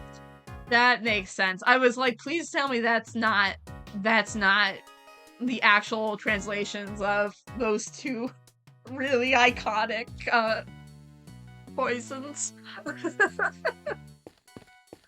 Okay, good. That's a little better. That's a little better. It's an incredible piece of work. Hard to believe this whole castle is made out of sugar and cream. I know, right? It's like we're inside a magical medieval story or something. I didn't know you were such into fantastical things. Sorry, Mr. Edgeworth. Didn't mean to get carried away there. Oh, no need to apologize. I admire your enthusiasm. Sometimes wish my own son was as animated as you. Oh! Don't even talk about Edgeworth. Oh! Miles is back home. This is before his trauma. You have a son, Mystery? I do. He's still in elementary school. And yet he'd rather read the statute book than a fairy tale. I can't help but worry that his interests will make it hard for him to make friends. Oh! Don't say that. He seems super interesting. He'll make tons of friends. Me included, I'm sure. Oh! Oh! Good cry. Huh. I'd like to think you're more of a big brother to him than a friend, Eddie. A big brother, huh? Guess I have some growing up to do. Better take this more seriously. Oh! Oh! Ow! This bit made me so emo. This is so sad. Oh! Okay. Well, shit. They really want to make us cry, given that this is a flashback case. They really want us to suffer. Indeed. Then with that in mind, shall we continue our investigation? I must scour the scene and expect anything that catches my attention. They should have brought back Nook and Crannies, but like specifically for Gregory and not for Miles. Whatever. I just think it would be funny if they had it so Gregory in AAI2 was the one that said Nook and Cranny, and Miles has the other one. Huh, these pillars, they have hexagonal indentations. Looks like something's supposed to go in there. Well, whatever they were, they're long gone.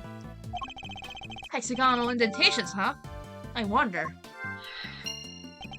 Castle's covered in whipped cream, so maybe a giant strawberry. Giant strawberry with a hexagonal bottom. Look, I like strawberries, okay? Can't blame a guy for wishing. Of course you would. I prefer bananas myself. Blueberries for me. Oh, that's really cute. Someone needs to draw them with their favorite fruits. Someone needs to draw them with their favorite fruits. I'm just imagining someone drawing like each or all three of them with their favorite fruits all together. God, I need to do that. That would be so cute. Whatever, I will will it into existence with my brain, or maybe draw it myself. I don't know. I don't know. So I retweeted something exactly like that. Let me dive. Oh my god, really? Hell yeah. Phenomenal. That's beautiful. Yesterday I saw this, image that someone drew of, these, like, 3 seals, but they look like fruits, and I was like, oh my god, that's so cute. That's so cute. So I'm just thinking about seal fruits at this moment. The doors of the castle have been left wide open. Yeah, was that guy born in a bar? He could have at least closed them behind him. I'd like to see you say that to Mr. Von Karma's face, Eddie. Wait, there's a bunch of stuff inside. Let's see. Hold it, kid. If anybody's gonna be handling evidence, it'll be me. You don't even fit in there, Sly. You don't even fit in there. You're like twice the height of that thing. What do you mean you're gonna go in there and get all the stuff out? Man, you're a tree. Cream's gone all runny. The whipped cream is melting. Yeah, okay. It's all over the detective's shoes. Why are these items being stored inside a candy castle? Alright, tell me what you want me to look at first. There's no sprite of Tyrell kneeling on the ground, right? Like there's no sprite like that, right? 2 big rock crystals? Looks like somebody was using the castle for storage. Kind of expected something a little more exciting behind those doors. Oh, I know! Maybe they're giant uncut gemstones. Maybe this whole thing is based on a story with a castle with a priceless treasure hidden inside. I think I treat my priceless treasures with a little bit more care. There's something on the bottom of them. Looks like a little stand or something. I was right! They are gemstones! The stands must be so they can be put on display. Whatever they are, seems like they're not just a large set of paperweights. There's a bunch of blue cloth back there. 1, 2, 3, 4 rolls all together. Well, they certainly aren't made of candy. No idea what this stuff is for. Almost looks like somebody hid them in here.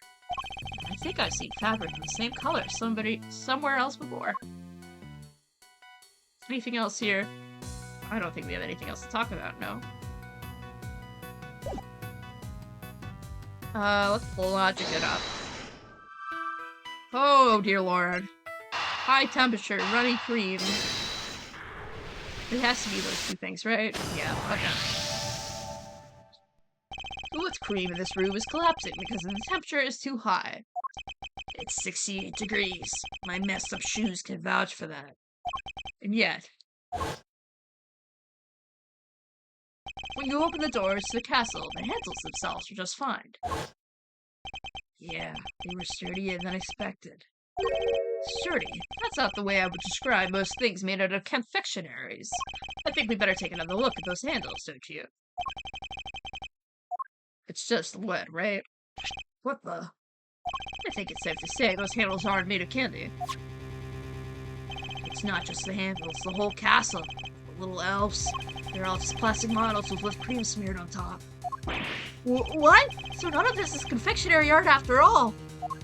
No, simply made it look like candy, with cream having been added to lend an air of authenticity. Okay.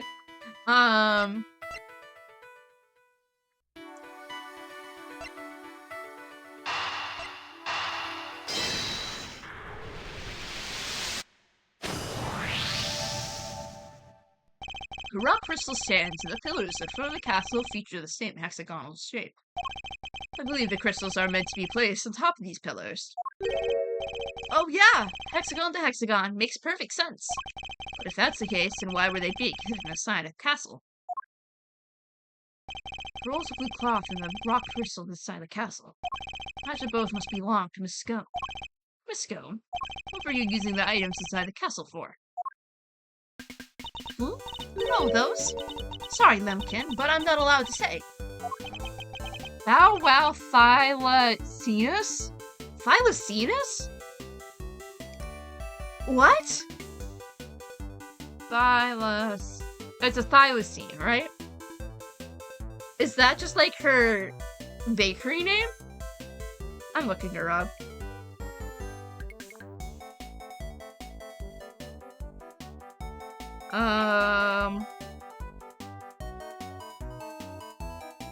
The animal design on Delicious Scone's apron, Bow Wow Thylacinus, is the same as that of Frank Sod's own apron, in which he wears his over his inmate uniform and captain turnabout.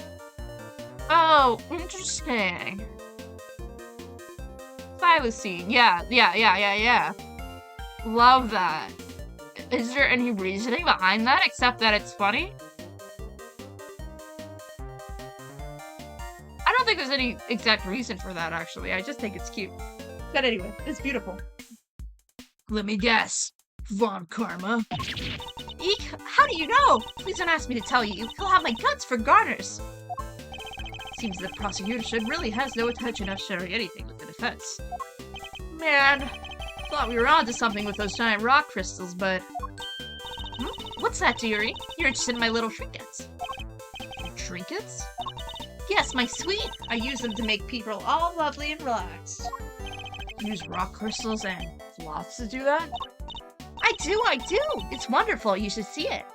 And they're not just any old rock crystals either. They're great big lumps of salt with lights inside them. Wow, those things are lamps? Oh, that's not even the half of it. Those cloths hold even a more exciting secret. She really opened up the moment we started talking about her trinkets. Since you're here, why don't I give you lovely boys a taste of my relaxation magic, huh? Batty Bumpkin, can you get it all out and set it up for me? The name is bad. Is that a no? Why are you being so selfish, Batty Bumpkin?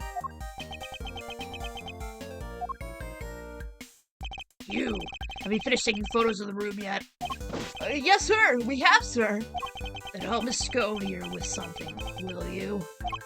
Yes, sir. Right away, sir. Oh, you're a sweetie at heart, aren't you, Batty B?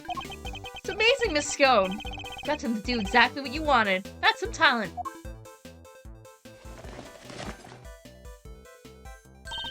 Thank you ever so much, Battykins. And you, Officer Lovely. She's even giving nicknames to the forensic guys now. We have names now. It's crazy. I guess it's her way of showing that she cares. So what about this? It's supposed to be relaxing, exactly. Oh, don't be so sourpuss, Batty B. The fun's only beginning. Officer Lovely, you can switch it on now. Yes, ma'am. Wow. So beautiful.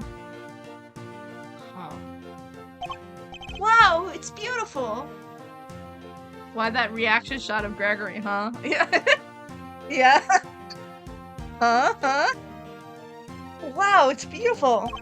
Yes. I wish my son were here just to get... Oh, don't say that! Don't say that to me! Oh! Isn't it, though? Isn't it just wonderful? 4 adorable elves in the sweetest little castle made of sweets. That's my theme, you see. I thought it would be extra lovely if it was all lit up. Isn't it the nicest thing you've ever seen? One of the elves was feeling a little left out. This This is how it's supposed to look for the contest. But I'm glad you lovely boys got to see it at least. Wait, shouldn't the lamps be out too? Oh, what happened there, I wonder?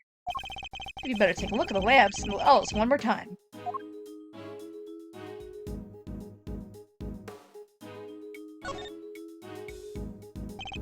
Let's scour the scene. Wow, something looks a little suspicious here. Wonder what that is. The lamps appear to be broken. Wolves are smashed. Both of them. Maybe they fell and broke on the floor? Look, there's a red stain on the one on the left. That's not just a stain. That's... Greg really do be like that. He's very funny. God, I love him. He's great. Yep, it's blood, alright. I can smell it. What? What? Why is there blood on this lamp? Could have something to do with why the bulb is broken. You better take a closer look at the other one too. So Miss Scone had actually intended to use these lamps in her display. And then why were they stashed inside a castle? Maybe because they're broken? Except there's plenty of other places she could have put them. The best place to hide some salt is in some sugar. Isn't that how it goes? Or perhaps the best place to hide a tree is in the forest. Anyway, if her intention was to put these salt lamps in her final display, that contradicts a certain piece of evidence in my possession. What is it?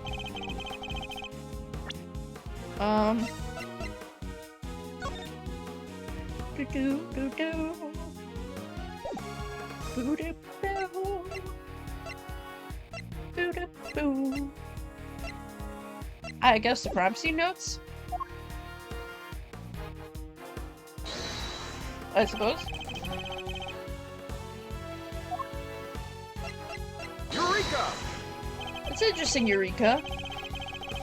I don't not like that Eureka. I think the only one that I really have any objections about is his objection sound effect. I don't know. Look at this, Detective Badge. Sorry, Bad. Don't you think that's a bit strange?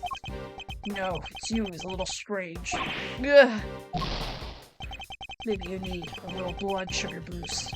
It's the brain working. How about a lolly? $2 a pop. It's a bit steep. Anyways, just me, or is there something in the evidence that these decorations go against? I don't know. I suppose.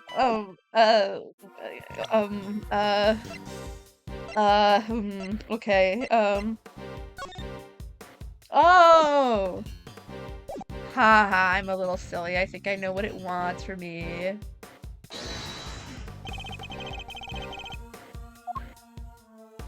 Eureka! Yeah, there we go. Take a look at the list of rules for the contest, Detective. Non-confectionery items may not be used as decoration. That means the salt lamps and the luminous cloths would have both been against the rules. Is this why they were stashed away inside the castle? I think we need to dig a little further with this scope before we can say for sure.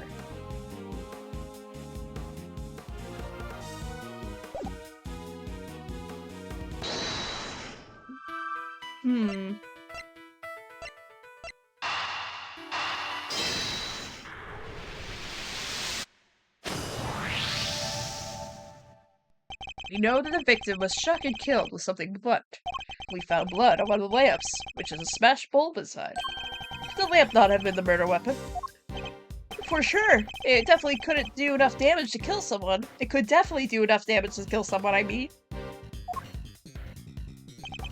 You, science guy. Science guy? Great, good to know that forensics is now just science guy. Did you finish analyzing the blood from the lamp yet? Yes, sir. Just got done a minute ago, sir. The blood is the victim's. No doubt about it. There you have it. So the murder weapon was hidden in Miss Scone's room. I'm beginning to think we may need to add her to my list of suspects.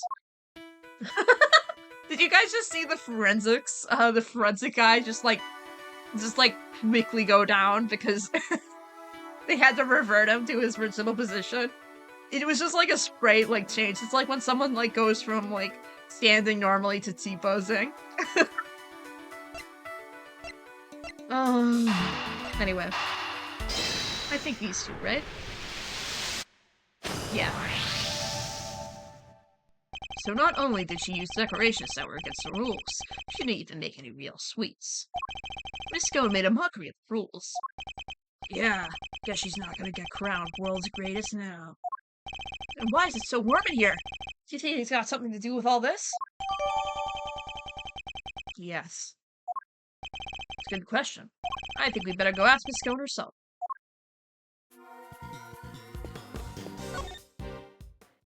God, we're so tall. Miss Scone, why is the temperature of your room set to 68 degrees? Because I hate the cold, don't I, dearie? Besides, being chilly is no good for a girl. If I want to keep my fresh-faced complexion, I've got to be careful about these things. We ladies have to stay young, don't you know? How old is she really, though? That's what I like to know. It's not polite to speculate on a person's age, Eddie. But most of your work is made out of whipped cream. And whipped cream needs to be kept at 50 degrees, or it starts to deflate. Is that so, dearie? Well, silly me, eh? I've only gone and made a whoopsie. Wait, she really didn't know that? World-class confectioner, my foot. Not only did she break the rules by using fake candy, she's ignorant by basic facts of her supposed craft. Miss Scone grows more serious by the minute.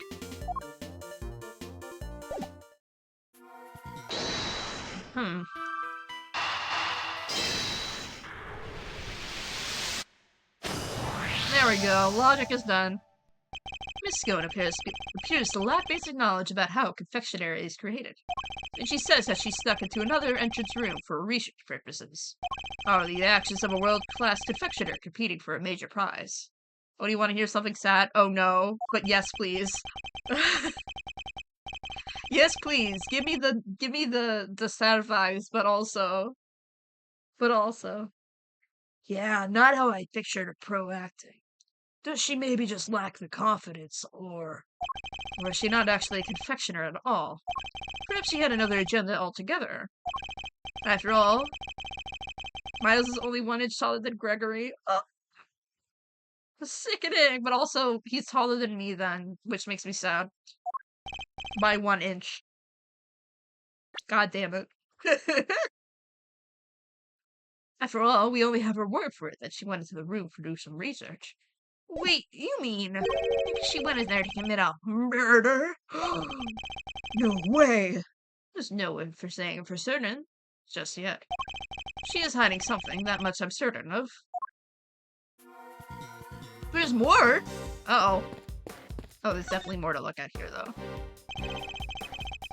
But it says there is, so I'm gonna go check, Gregory. The shoes are already covered in cream. I won't go any closer, unless you want the same thing to happen to you. We've seen what's behind those doors. There's really no need to look again. Doors look nicely decorated now, thanks to the beautiful cloth around it. Cloth in which we found it inside the castle. A welcoming doorway makes a welcoming home. It's just common sense for us detectives.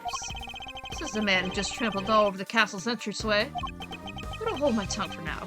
It's okay. Alright. Sure. Yep. Okay. Nothing else? Okay, good. What else?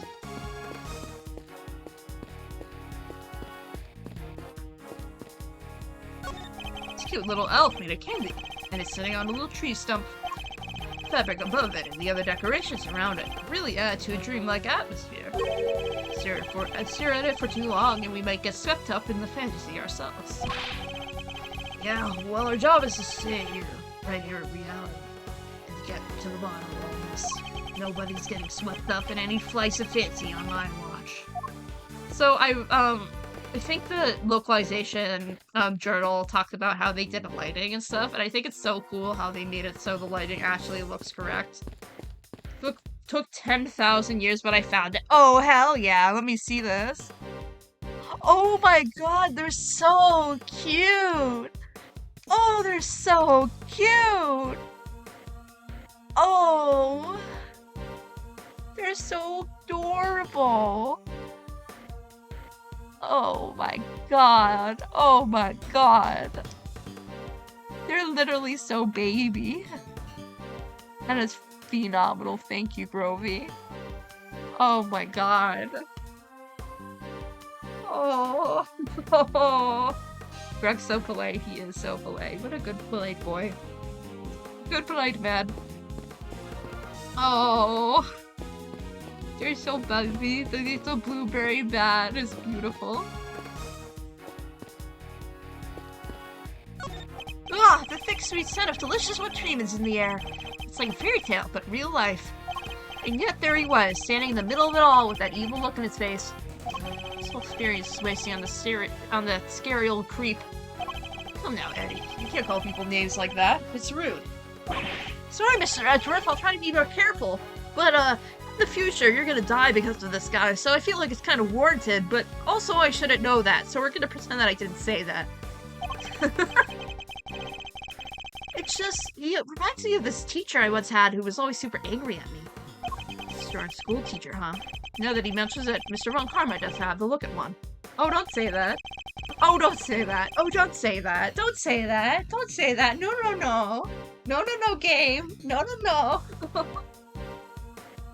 Let Eddie speak. Oh. Eddie's right. But I shudder to think what it would be like for Miles to study under him. Hell on earth. Hell on earth. Oh. They hate me. They hate me so much. Oh. Whatever. The self doesn't have an illuminated cloth over it like the others. It's not fair to leave this poor guy out, Mr. Scone. Miss Scone. I hate it here. I freaking hate it here. Well, I didn't want to, did I, dear? But one of my cloths and one of my little machines went missing. Cloth, then. What sort of machine, exactly? Oh, you'll never guess how it all works. Those luminous cloths are connected to these little thingamajigs. They're called, full-spectrum light-emitting devices. They send light down the main cable and to each optical fiber strand. That's what makes the cloth glow. With a little bit of fiddling, you can change the light to any color in the whole wide world. Bright red like ferocious fiery flames. Cold blue like blinking crystals of ice. They have these special batteries that last for donkey's years, and they don't mind the cold at all. Forgive me. So these machines, they're what makes the special luminous cloth light up in these beautiful colors, Mr. E. I see. So much new technology. I can barely keep up. He's never seen a flip phone in his life. And he will never see a flip phone in his life. Sorry, that's really morbid. Oh no. Uh-oh. Anyway. So these light-emitting devices, you lost one of them in a piece of the luminous cloth. That's right, Landkin. Heaven only knows where they could have got to. This cloth could have something to do with the case. Yeah. Thank you. Investigation complete. Smiley face. Hell yeah. We love to see it. That's enough investigating for now, don't you think? Yes, we certainly found plenty of interest. Something's been bothering me for a while now. Someone Karma would have surely found the murder weapon when he searched this room. Yet he didn't arrest Miss Skill. He didn't seem interested in questioning her. I think our first priority is to find out what he's really up to. Detective Bad, I have a few things I would like to ask Mr. Von Karma. Me too. Let's go. Eek! How could you, Batty Bumpkin? Stop staring at me like that! It appears Detective Bad is just as suspicious of Mr. Von Karma and Miss Scone as I am. Miss Scone, would you be so kind to accompany us? Of course, dear. Where are we off to? Find Mr. Von Karma. Uh-oh. Oh, I see him. Look at this little shit. Look at those little feet. Disgusting. Get him out of here. Tomato, tomato, tomato. Those shoes will never see the light of day again because they're gonna be disgusting.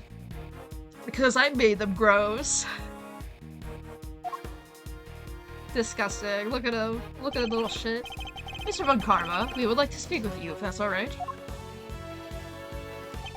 Tisk, tisk, tisk. Judging by your faces, I'm guessing you found the murder weapon. We did. It was in Miss Scout's room. Which means that Miss Tangaroa should no longer be the only person of interest. Ha! Nonsense. Doesn't matter where the weapon was found. Tangaroa is guilty. And as long as this is my case, guilty he shall remain. How can you be so sure of Mr. Tangaroa's guilt?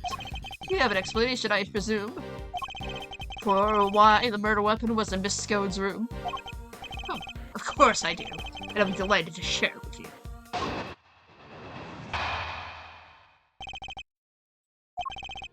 Tangaroa killed Frost with one of Scout's salt lamps in order to frame her for the murder. To complete the deception, he took it back to her room, but the deed was done.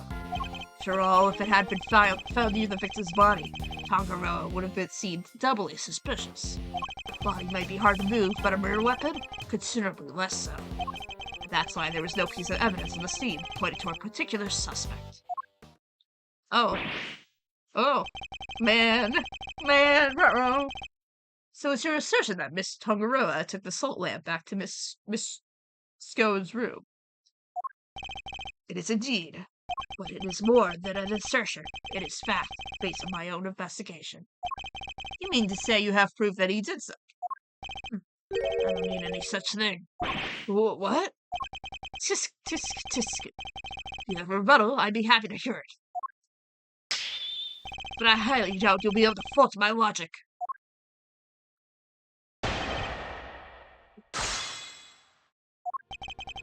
Okay. What do we have? Oh dear god, we have 2 pages. Alright, press. Hold it. So he took one of the salt lamps from Miss Scout's room back to his own. Indeed. He prepared it beforehand, knowing that it would be a perfect weapon to which to kill Frost. We found the lamp in Miss Scout's room. Surely this cast Miss Scout herself in a suspicious light. Perhaps if you let me finish. Now, as I was saying, to complete the deception, he took it back to her room once the deal was done. Hold it!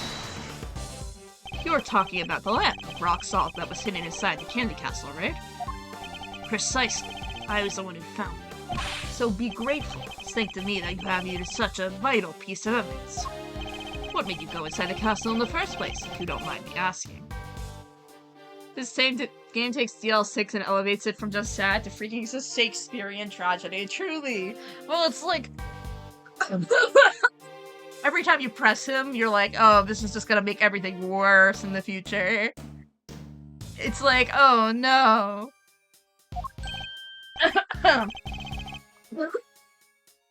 Anyway, yeah, it's good. I love this case. Good point. Maybe you just wanted to see what it was like in there? Fools! You think I went there in a whim? I went in there because detectives are an incompetent lot, so I investigated it myself. But I had nothing to do with the initial investigation. That's right, Detective Bad wasn't a part of this investigation until very recently. If you want my trust, Detective, you'll have to earn it. And a good step forward means stop wasting my time. Now, if you allow me to continue. After all, if it has been found near the victim's body, Tangaroa would seem doubly suspicious. Hold it!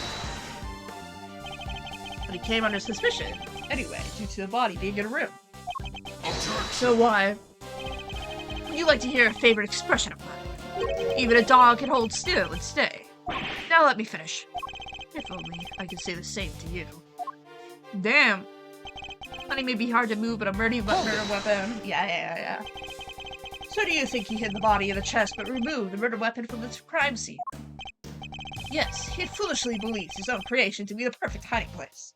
Eek! I'm sorry. I had to help myself. I think you mean you couldn't help yourself, no? She doesn't seem very sorry to me. In any case, the weapon was taken away while the body remained at the scene of the crime. That is why there was no piece of evidence in the scene that pointed to a particular suspect. Hold it!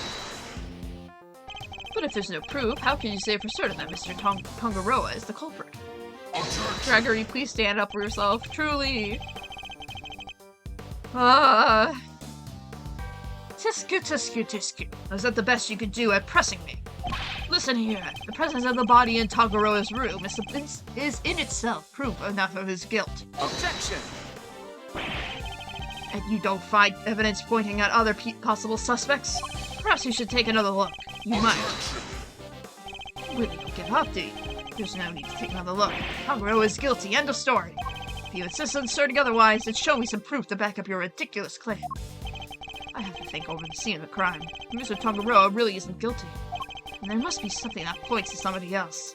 Perhaps Mr. Von Carbon does any of his statements won't have much of an effect, I fear. My only hope is to find a piece of evidence that contradicts his claims.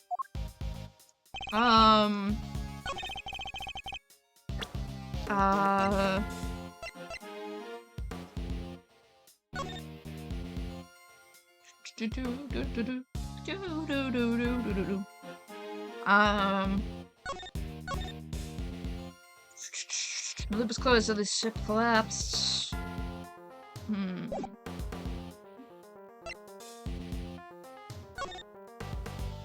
Ooh, this is in 3D. Ooh, fun. The lamp isn't working. No, unfortunately it appears to be broken. Would have been nice to see it all lit up just once. Miss Stone said it's good for relaxation, right? Can use some of that. Perhaps I'll get one for the office. Oh, cute. I'm gonna say that every 5 seconds. This game is... Oh, this case hurts. So the lamps both have these hexagonal stands on the bottom, right? Yes, I imagine the indentations in the pillars are made to accommodate them. Good guy, Greg. He's such a good guy. He's such a good fella. And boy, do they fit like a glove.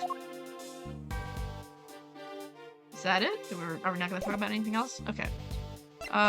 He's such a sweetheart, and for what, truly? Oh, Gregory Edgeworth.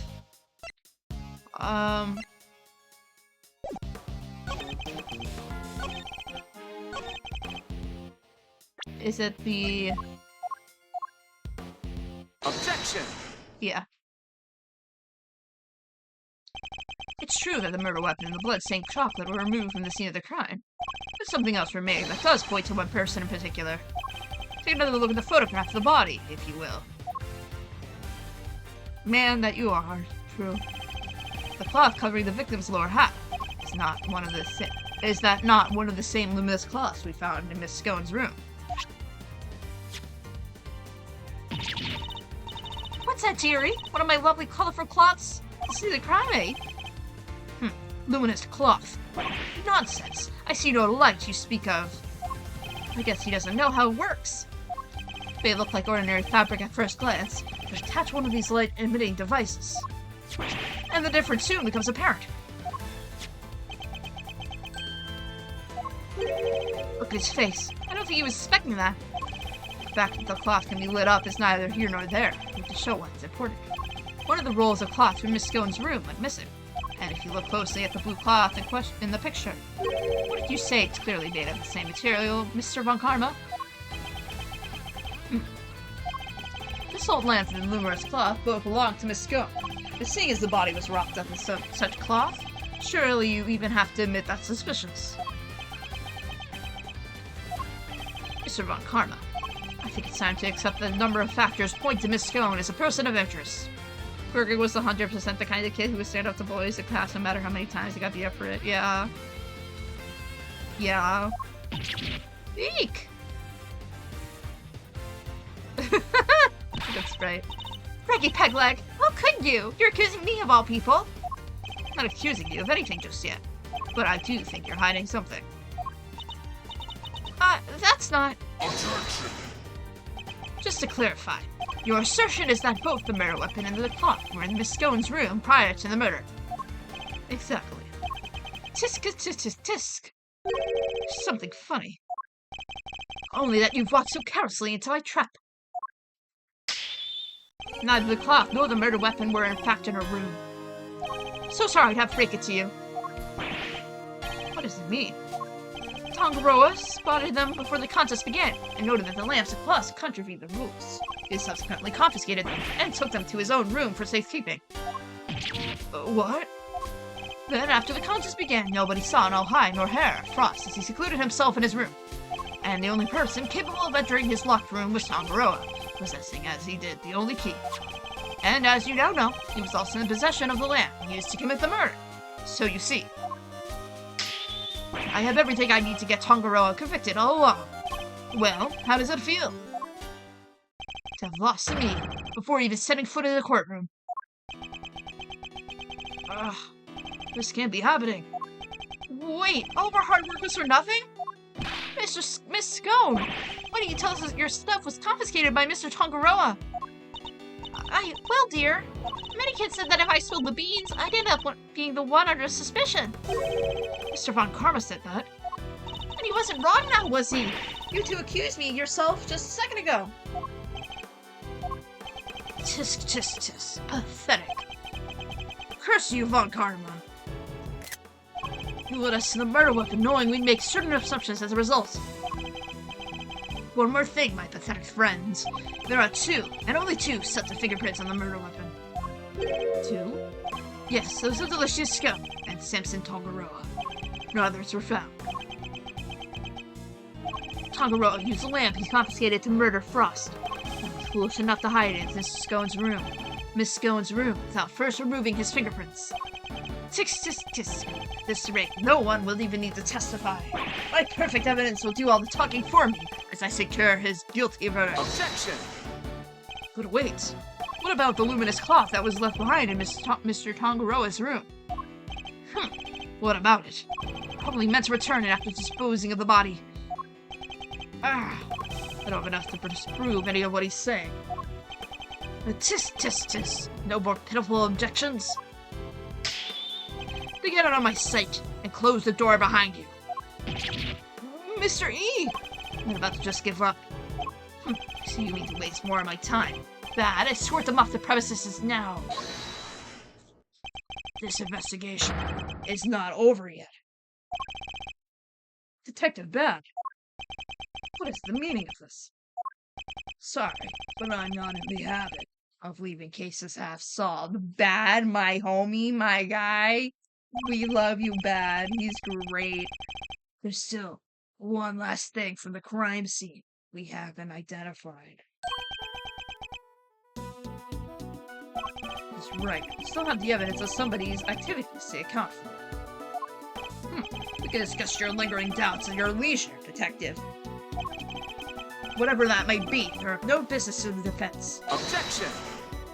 I beg to differ. There's a piece of evidence I'm still not satisfied about either. And I suspect it might be the same thing that's bothering Detective Bat as well. What? This is the yet identified something that was left in Mr. Tangaroa's room. Take that! Oh. Okay. Well, I guess not. That's not what I was thinking. Oh? Seems you're not the only one who isn't satisfied here. And I assure you, there isn't no such thing as this. Yeah. Tomato. I picked the wrong thing. The single question still remains. The fingerprints?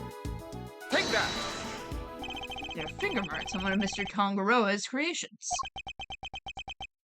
Supposing they belong to the murderer, you could certainly explain how their prints didn't end up in the murder weapon. How do you know so much about the crime scene? Because I let them look around. Objection!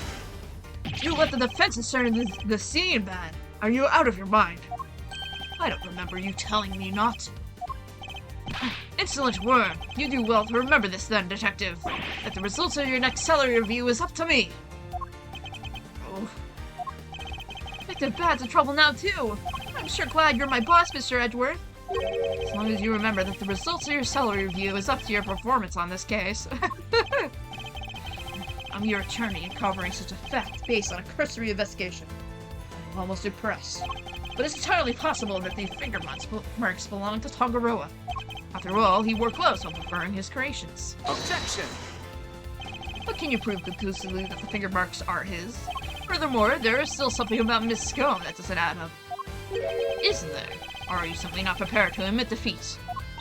Oh, stop it, Greggy. Stop it. Why are you being so mean to your poor old pal, Delicia? I don't have to nibbling poor Sammy Pooples. Sweeties, what do you want? I don't want to have to make you a suspect, but much is certain that you lied to us, and you're still not telling us everything. Ugh, Greggy, stop it! Stop bullying me! I'm sorry, but you don't even know what the temperature whipped cream should be kept at. What kind of professional confectionery doesn't know something as fundamental as that? I'm sorry, alright? I'm sorry, just a silly, muddle-headed girl. What else do you want me to say? I don't think you're metal-headed at all. I think that you were never a confectionery in the first place. Objection! Enough! I'll thank you to keep your baseless accusations to yourself. Evidence is everything in a courtroom, in case you've forgotten. If you're going to accuse a witness of perjury, then I demand that you present something to back it up. This isn't a courtroom, is it? Nevertheless. What proof do I have that Miss Scone doesn't know the first thing about making desserts? Take that! Every single one of Miss Scone's creations break the rules of the contest. Objection! The offending items, the cloths and the lamp, were duly confiscated as we established, and the witness did not go and bring them back to her room herself. Objection! But those weren't the only rule-breaking items in her room. What? The entire fantastical world Miss Scone created, every single last bit of it, it's all just a collection of plastic models slathered in whipped cream. That cream is the only authentic confectionery in that room. No real-world title contender will ever stoop so low. This is true, man. Yup, I saw it with my own eyes. I stepped in it with my own shoes. Did we finally convince them? With their lies exposed like this, surely he can't continue to deny the facts. Miss Scones, your actions place you firmly on our list of suspects. But, oh no dear, I'm not a killer. Then why don't you finally start telling us the truth? Who are you really? And why were you tampering with your rival's work? Alright. Truth is, I'm not the adorable little cook you see before you. I'm actually a pharmacist, if you can believe it. A pharmacist? Can't blame him for being so surprised. This couldn't be further from what we imagined. So what's somebody in your line of work doing entering a contest like this one? Well, I just love eating sweeties, if you must know. And Sammy Poople sweets are the best, or so they say. I just had to enter. Didn't mean to end up making it all the way to the final. Mr. Von Karma is a loss for words. That's it? That's the only reason why you're here? Uh-huh. Yes, Yuri, and it was worth it. Samson Silly Pants' sweeties are the tastiest treats I ever did eat. And the finger marks. You're the one wearing the gloves. Oh, no, that wasn't me, dear. I didn't wear gloves. Remember, Miss Scone's fingerprints were found somewhere in Miss Tangaroa's other creations. 1 second. I need to plug in my phone, and my cord is absurdly tied up. There we go. There we go. There we go. Oh my god.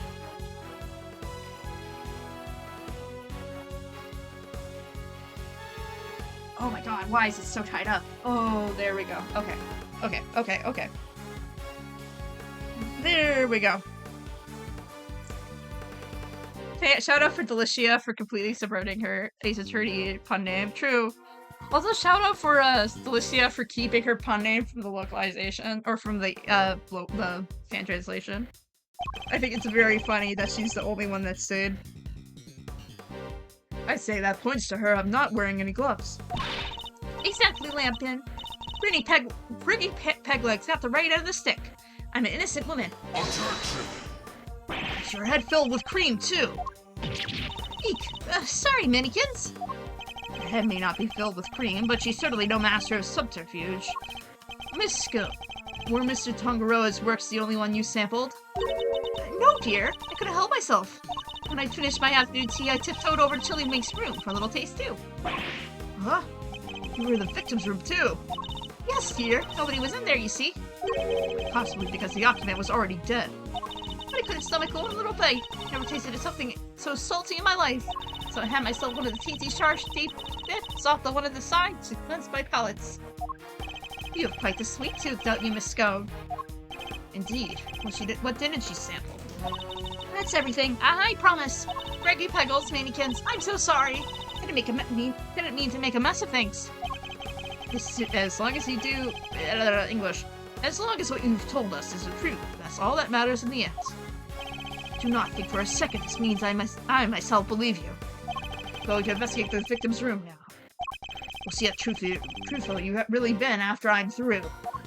Mr. Von Karma, please let us accompany you.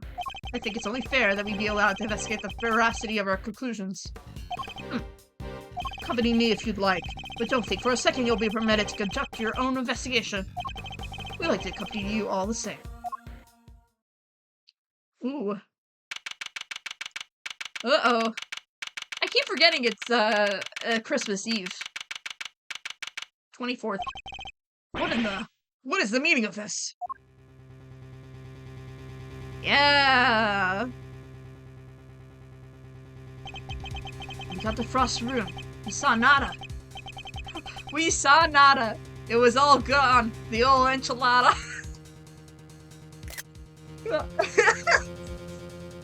It was all gone. The old enchilada. It was all gone. He is so funny. I swear to God, they made him significantly funnier in this version, and I think it's a beautiful, beautiful thing. It's kind of hilarious, also legendary Fender moment, truly. I think, I don't know, I think they made him so much more of an interesting character in this version. Oh, God. Was this the work of a culprit? A dead body hidden in a chocolate chest. A murder weapon moved mysteriously in another room. This is such a serious moment and he does this. Why is he like this? I enjoy him quite a lot. This case is a real peach. It's gonna take some serious sleuthing to get to the bottom of it all. Oh my God. Oh my God. To be continued. I'm going to sleep, but also because I saw the session that turns my browser blood red at exactly 1:30 a.m. to scare me to sleep. No! That is very funny. Epic timing. Hell yeah. We'll have a wonderful night. That is a hilarious extension. Oh my God. Have a wonderful night. Sleep well. And I'll see you around. Have a good rest of your evening. Have fun. Thank you. Will do. Will do. The whole goddamn enchilada. Please.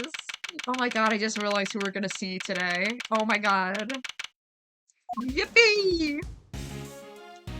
Whoa, went deep in that one. Sorry, Miles Areno. Didn't mean to bend your ear for so long. I had no idea how it all came about.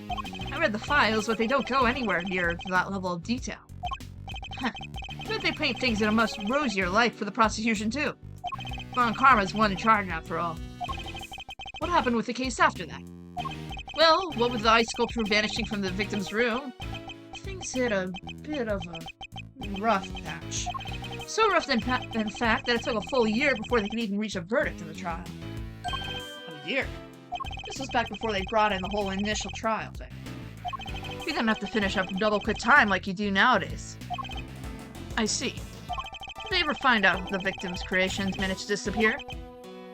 Well, they were sorbets or frozen desserts or whatever they want to call them. Ice, in other words. If it's made of ice, it can melt, which is exactly what they concluded must have happened. But there's a chance that it wasn't how things actually went down.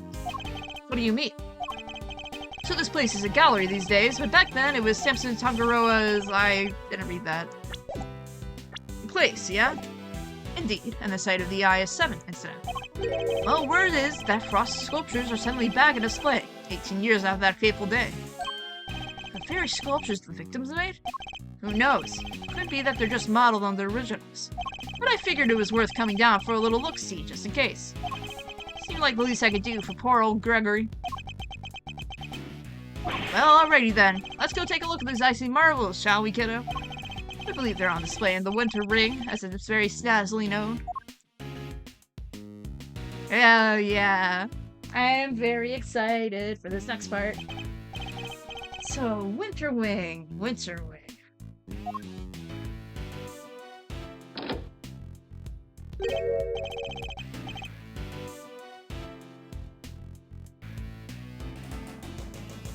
Huh, I don't believe it. It's locked. Gallery's open for bids, but the Winter Wing's off limits? What's gives? But perhaps you should look more closely at the pamphlet we were given. The Winter Wing is over there.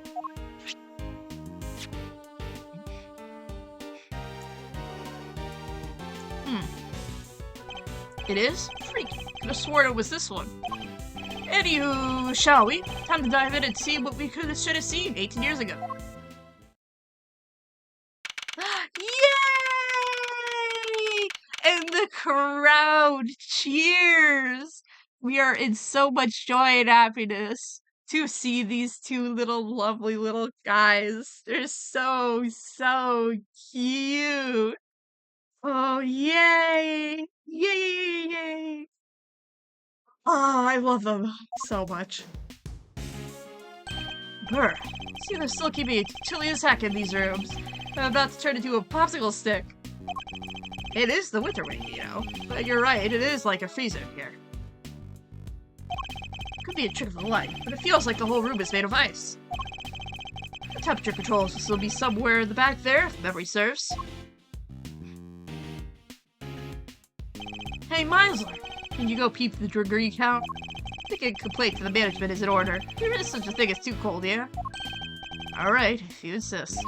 Take your time, mosey around and take in the sights while you're at it. What kind of camera I need to prep for action? Oh, don't do this to me. I know exactly what they're gonna be doing. Oh. I feel like your pop might appreciate a picture of all this.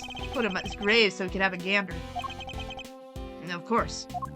Oh, don't do this to me. Anyway. Leaving so soon, Miles. Stick around taking the sights. Might as well be while you're here. It's too cold. I was thinking of heading somewhere warmer. If you want, I can lend you some of the old fender threads. In exchange for your jacket, of course. I'll be fine, thank you. Seems I'll have to stick it out a little longer. I want to talk to these guys. Why, Serena, mind if I ask you something? Of course, assuming it's something I can help with. I was wondering, do you think we're allowed to take pics in here? Well, you didn't check. Well, I don't see any signs and we weren't told not to, so I suppose it's probably okay. Good, because even if it wasn't, I was planning to grab some shots anyway. Gregory always wanted to see this place. What Gregory wants, Gregory gets. I lay down on the ground to let Earth slowly reclaim me. Father, what would he have noticed if you were here? Perhaps if you had the chance to see it. Trial might have... No. What's happened happens. Oh, okay. Talk to them. So, how about this? I scream out, oh no, this must be the work of the villain Demask. Yeah, And I go, that's me, the legendary Demask. Yeah, and then, oh no, say that and you'll be in cuffs before you could blink, Ronnie. You gotta take this more seriously. Otherwise, how are we gonna get this market to sell? what exactly are these two plotting? They're so cute! Oh, I love them. They're so funny. Oh, yay. Okay, let's talk to John Marsh. Hi, John. A boy wearing a backpack. What's he doing in an art gallery on his own? Huh. She wanted to run a gallery so bad she just quit the industry? I don't get it. I just don't get it. Does this boy know the owner of the gallery, perhaps? Oh, okay, let's go look at all the sculptures. There's an enormous block of ice in the display here. There's some explanatory text engraved in it. Castor and Pollux. Every year in December, countless shooting stars can be seen emanating from this constellation. So then Demask needs two. Yeah, and then I... wish these two would stop talking so loudly. It's difficult to concentrate. Never mind. I'll just go take a look at some of the other exhibits. Oh, Ronnie. Two large ice statues on display here. Guess these are remakes of Frost's work from 18 years back. Real eye-catching stuff. Ice sculpture is a heck of an art form, right? It is. These are the works my father never got to see. I think I get to see them instead. So many years later. Sorry to butt in while you're deep in think hole, Miles, sir. Would you mind looking at this way a second? This way. Beautiful. Yeah, just like that. Ah! Fender. Really? Say cheese! Ah! Please don't do that again. I don't like having my picture taken. My bad, big guy. My bad. Ah! Ah! Okay. I had to check if this old thing was still working is all. Now that you mentioned that, your camera does look rather ancient. Yep, vintage model. Don't do this to me. You ever hear of an instant camera? It develops the picture right after you take the shot. Still twist my noggin trying to figure out how it works. I know what an instant camera is, although I've never used one. Should have known Mr. Know-It-All would know it all. You really are your father's son. Alright, step aside. I need to get some good shots of the room here.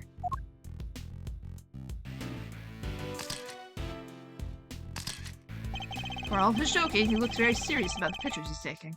He must have his own theories about the IS-7 incident. Ooh, I should have been a paparazzo. These are gold, and they develop right away. Wanna see? Well, since you're already shoved one in my face. Alright, Brainiac. Question. What do these two soldiers represent?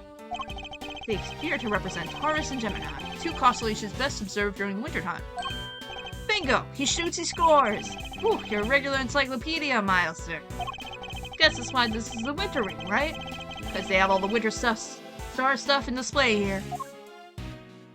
Anyway, seeing as I'm the nicest old rogue in the block, that's one's for use to keepsies. Thanks. They're so cute.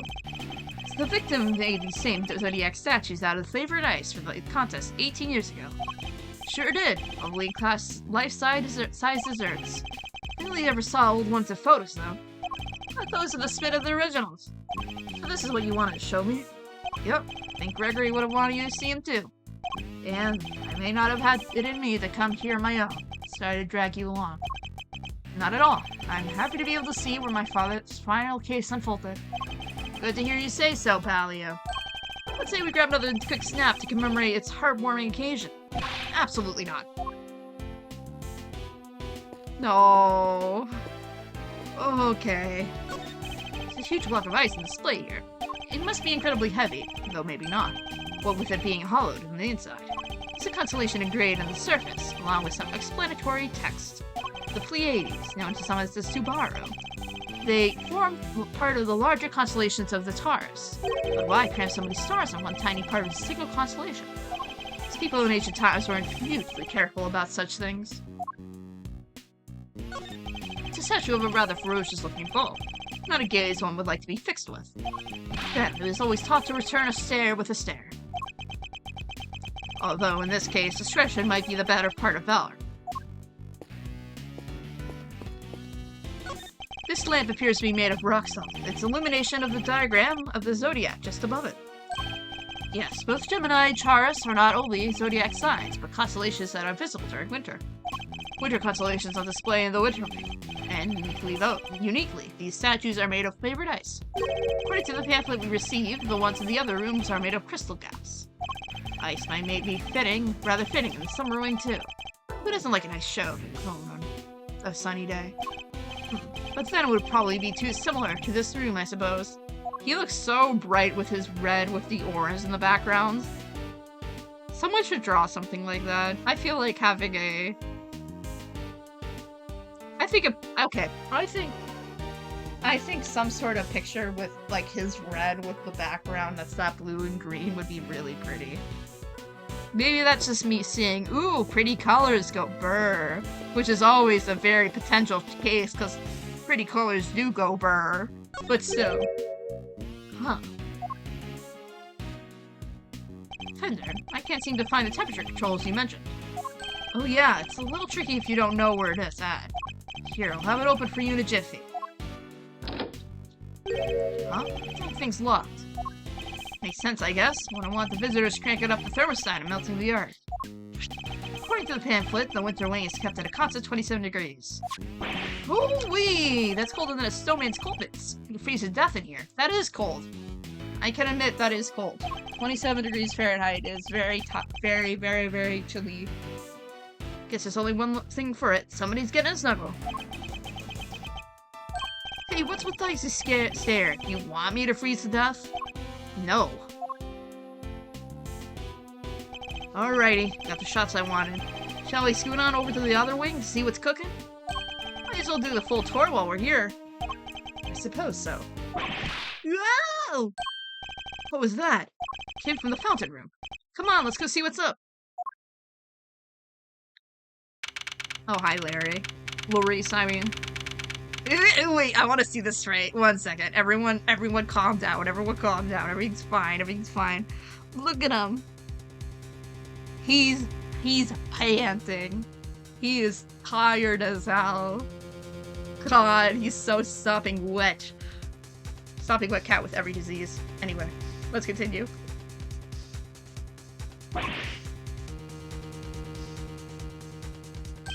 There's someone on the ground. And is that... Larry, what are you doing here? Actually, never mind that. What on earth is going on? Edgy! You should have seen it. It was awful. Just calm down and tell me why there's an unconscious man on the floor. Little baby man, true. I didn't do anything. He just fell down in front of me. Wait, I know this guy. Oh, hi, Catherine Hall. She looks so pretty in her older sprite. Is everything alright? Did you know it's rude to make a racket in an art gallery, you naughty boys? Wait, the smell. Still breathing, but I know these symptoms. It's not safe, Miles. We need to get everyone out of here. Everyone, with me. There isn't a moment to lose. There's poison gas coming out of the room. Uh-oh.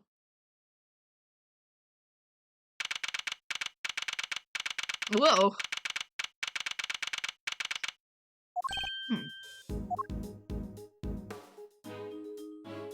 Oh my god, his walk is so good. One of the prettiest ace attorney ladies, so true. How's the victim doing, Fender? Not good. He inhaled a lot of gas. He's still out. It sounds like it's pretty serious. But the paramedics said there was no sign of external injury and that he was conscious before it happened. Anyway, he's alive. Just barely. Let's lucky we found him when we did. But like I said, he's not out of the woods yet. They put him in the medical room with a specialist. I see. Couldn't help but noticing it sounded like you knew him, Fender. Sure do. That was Carmelo Gusto. He was here back when the whole IS-7 incident went down. The confectioner. So he was here 18 years ago, too. Any hoozles. This guy here seems like he's a rude health. All pal of yours, Miles Areno. Yes. Something like that. I'm glad you're okay, Larry. Something like that? Are you serious, Edgy? You've known me since elementary school. Crush guy's feelings, why don't you? Anyway, you know you're supposed to call me Laurie Stoneman when I'm dressed like this. So no more Larry, okay? Got it? This is Larry Butts. He's a bit of a troublemaker, but he's one of my only friends from back when we were little kids. Ever since he developed a passion for art, he's been trying to make it big as Laurie Stoneman. But new name or not, he's still the same old Larry. Whoa, grade school buddies. You need to go tell Gregory about this. He'll be over the moon to hear you have a pal. He was always worried you never click with anybody. Oh. Sorry. Oh, sickening. Hear that, Edgy? You're lucky to have a friend like me.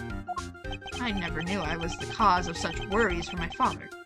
Never mind that now, Larry. What are you doing here? Larice, Edgy! How many times I have to tell you it's Larice? What are you doing here? Eek, what's with the demon eyes? Alright, don't talk. Just stop looking at me like that. Good, now talk. You want to know why I'm here? What the heck do you think? For my art, of course!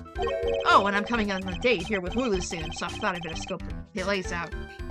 So not actually for your art at all. Maurice, my man, an artist and romantic. You have to introduce me to this lady friend of yours. Oh, sure. It's nice to have somebody take an interest for once. Spare me. I doubt Gregory never heard about Phoenix and Larry.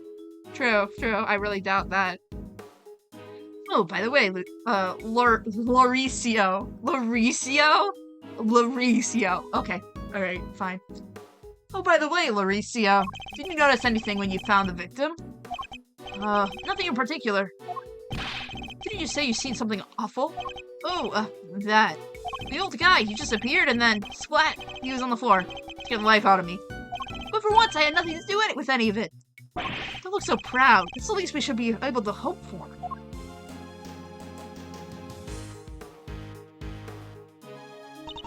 Honored guests, I can only apologize for the trouble you've experienced. I'm Judy Bound, the gallery manager. Another person from the IS-7 incident. Good to see you, Judes.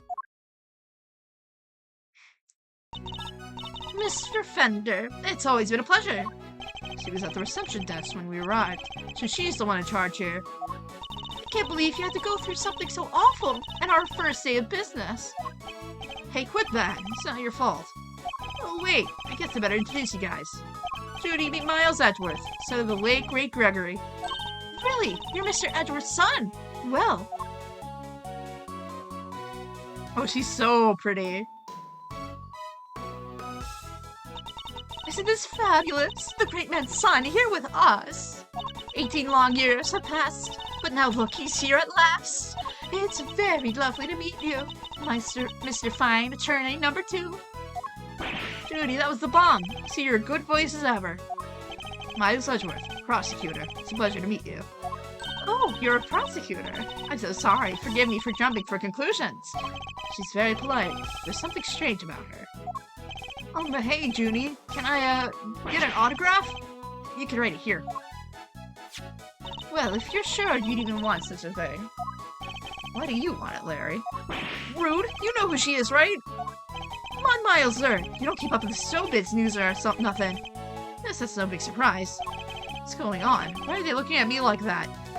Judy's here, a living legend. It's not just TV, movies, musicals, chart-dropping hits. You name it. Hehe. Oh, don't be silly. I'm just a humble art gallery owner now. I finally quit the biz for good. Finished shooting my last movie just the other day, in fact.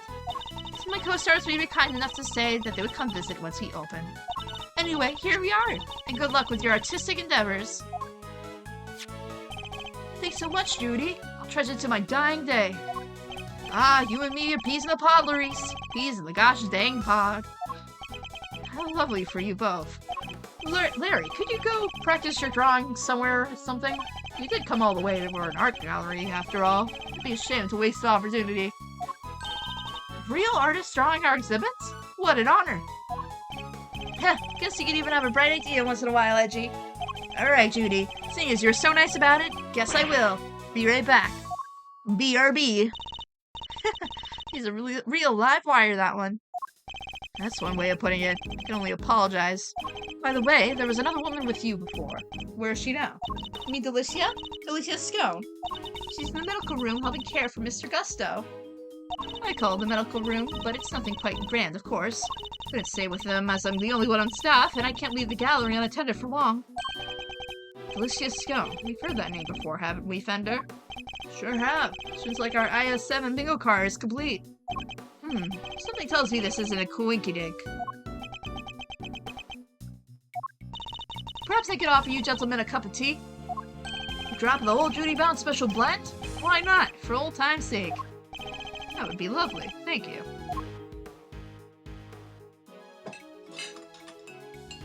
Hell yeah. Hell yeah. Now, if you both excuse me, better go explain things to the other visitors. If I can't be here, he's in jail. That's true, he is in jail. This is true. We'll miss you bad. I think in the credits of Ace Attorney Investigations 2, for like a second, there's like a scene of like older Ray, or older Eddie talking to Bad. And it's not in the prison, I don't think. And I remember playing this and finishing it being like, wait, why are you here? I was like in the credit scenes. I don't know. I mean, I guess he got out of jail. I don't know. But whatever. I don't know. Who knows? You do your thing, Judes. Thanks again.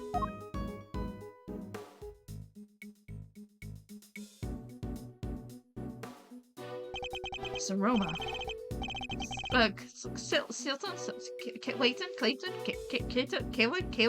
Caitlin?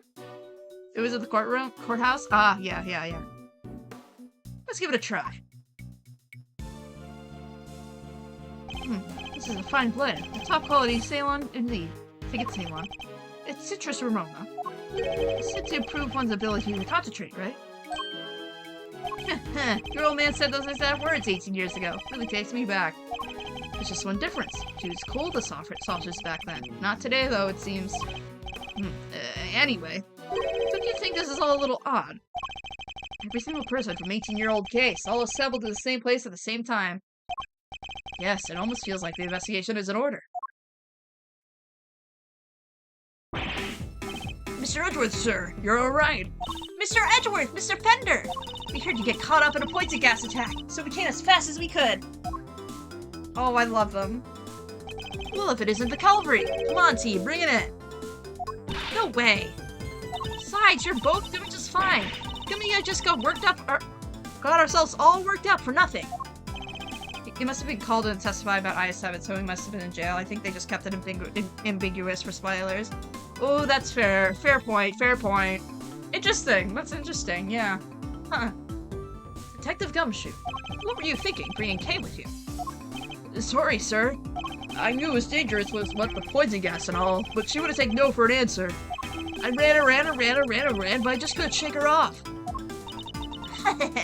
When it comes to running away, the great thief right here is a world champ. Then run away, and don't chase the poor detective. I love you, Kay.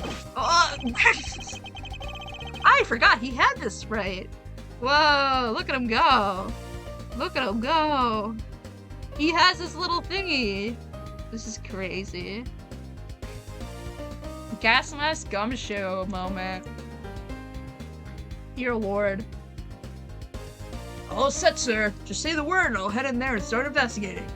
You guys stay here. This gas can still be dangerous. Alright, we're counting on you, detective. Good luck in there, Dickie boy. Dickie boy? Did you really just call him that? His name is Dick Gumshoe, but still. I just think it's funny. No way! Gummy almost looked like a real detective. I'm so proud of him. But he is a real detective. God. This is Ezra speaking. Mr. Edgeworth, looks like the gas is mostly dissipated, sir. I love how they just give him that sprite for literally one scene and one scene only. I just think it's great. Very good, detective. Now calm down and tell me what you see. Yes, sir. First up, the exhibits. There's a statue of two people on the left side. And on the right, some kind of two-horned animal. Wait, a statue of two people and a two-horned animal? That sounds familiar. In fact, it sounds almost identical to the display in the Winter Wing. Other than that, the place is looking pretty damp. The sprinklers sprayed that place good. Must be what stuff the gas was spreading. Sprinklers? Are there any signs of a fire? No, sir. The fire alarm hasn't been triggered either. Sprinklers look like the type to detect heat and smoke. Manfred von Karma refers to Gumshoe as Richard. That's weird. That's very weird. When they detect something, they send an alarm, either fire or smoke, to a security room.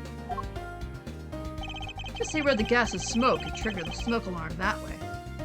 Was anyone in the security room while the alarm went off? This place has only one employee, and that's Judy Bound, the manager. She was at the reception desk across from the security room the whole time since the gallery opened. So she heard the alarm from across the way and turned on the sprinklers? Yep. Seems they can only be switched on manually, and only from here.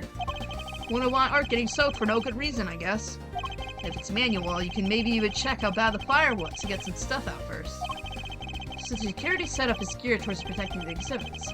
That makes sense in an art gallery, I guess. One more thing. It's freezing in here. This is the autumn ring. It's a deep midwinter wing. So the autumn wing is cold too. Check Check the temperature. It's 26.5 degrees in here, sir. Why is the autumn ring being kept at the same temperature as the winter ring? You're gonna need like some full-on coats for that. That's pretty cold. That's under freezing. That's about all I got for now. Let you know if I find anything else, sir. Understood. Thank you, detective. Okay, we love you.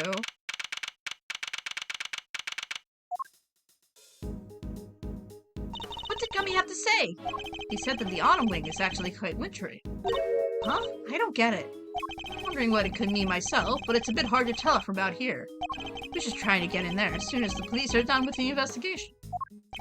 Amen to that. We need to see what the deal is for ourselves. Is there anybody else who might know something in the meantime? Oh yeah, there's one guy. Miles' best bud. Is what? If we have to. I guess we have to. I don't want to, but still. He's drawn. Look at him. Wait, that's... Hey, didn't expect to see you here. You're looking as fresh faced as ever. Huh, yeah, no time no see. Larry, right? So here's the deal, okay? I'm Larice right now. You see, I'm also a bit of an artist. Ah, so it's your alias. I like it. Good to see you, Larice. I always hear you're a nice, thoughtful kid. Unlike some people. I have some questions for you, Larry. What the? How am I suspect? It's just because I found the guy doesn't mean I did the crime. I never said you did. I just need you to tell us what you saw. You said you saw something awful. How so, exactly? Look, I didn't see anything, and I didn't do anything, okay?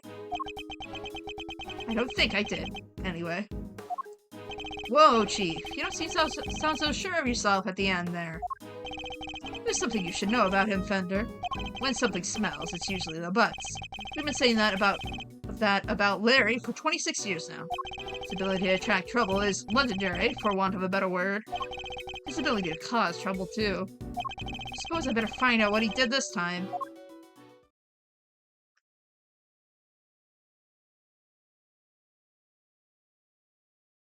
Hell yeah. I didn't remember if it was logic test or not. Our aim is to uncover anything that Larry might be hiding. However, I didn't see anything and I didn't do anything, and you can't prove otherwise.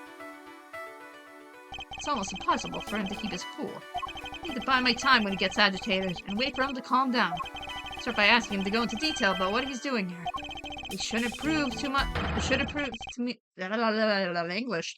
He shouldn't prove to be too much of a challenge. So let's get this over with. My chess commence. Why are you here, Larry? Why exactly did you come to the gallery today? What kind of question is that? What, do you think I don't belong in a gallery or something?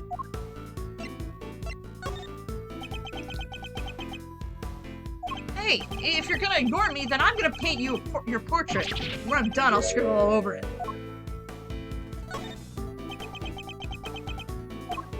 I'm joking, okay? I never scribble on one of my pieces. How could I? They're valuable artworks. According to you, perhaps, but I imagine I might struggle to a degree. Oh, laugh it up, funny guy. Luckily, some people actually believe in my work. They really are just aggravating each other. She called Lulu okay, and she says my pictures are masterpieces. So if she likes something, I'll draw for her. Anything at all. Where is this Lulu? How come you're here alone? What? A guy can't be apart from his girlfriend for 1 second. I have my own life too, you know? Oh, okay. God, this is frustrating. Why do you talk so much? Lorries.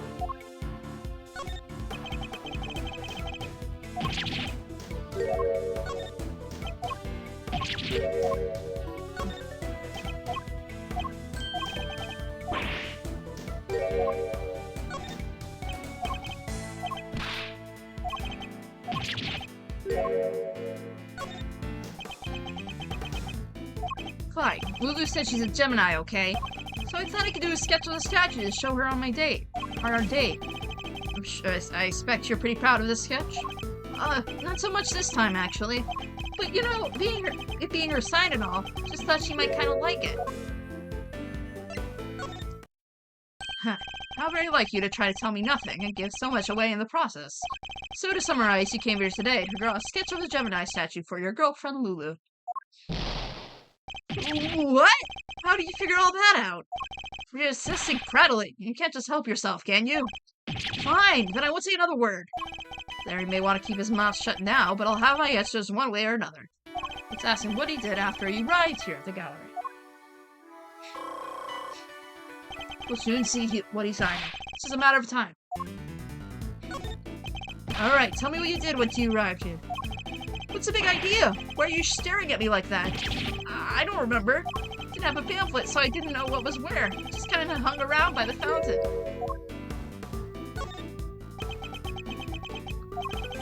What gives, Evgie? If you don't have anything to ask, let me get back to my sketching. Oh, wait. Guess I ignored him. His blather for too long. Oh, shit. Uh-oh. Uh-oh.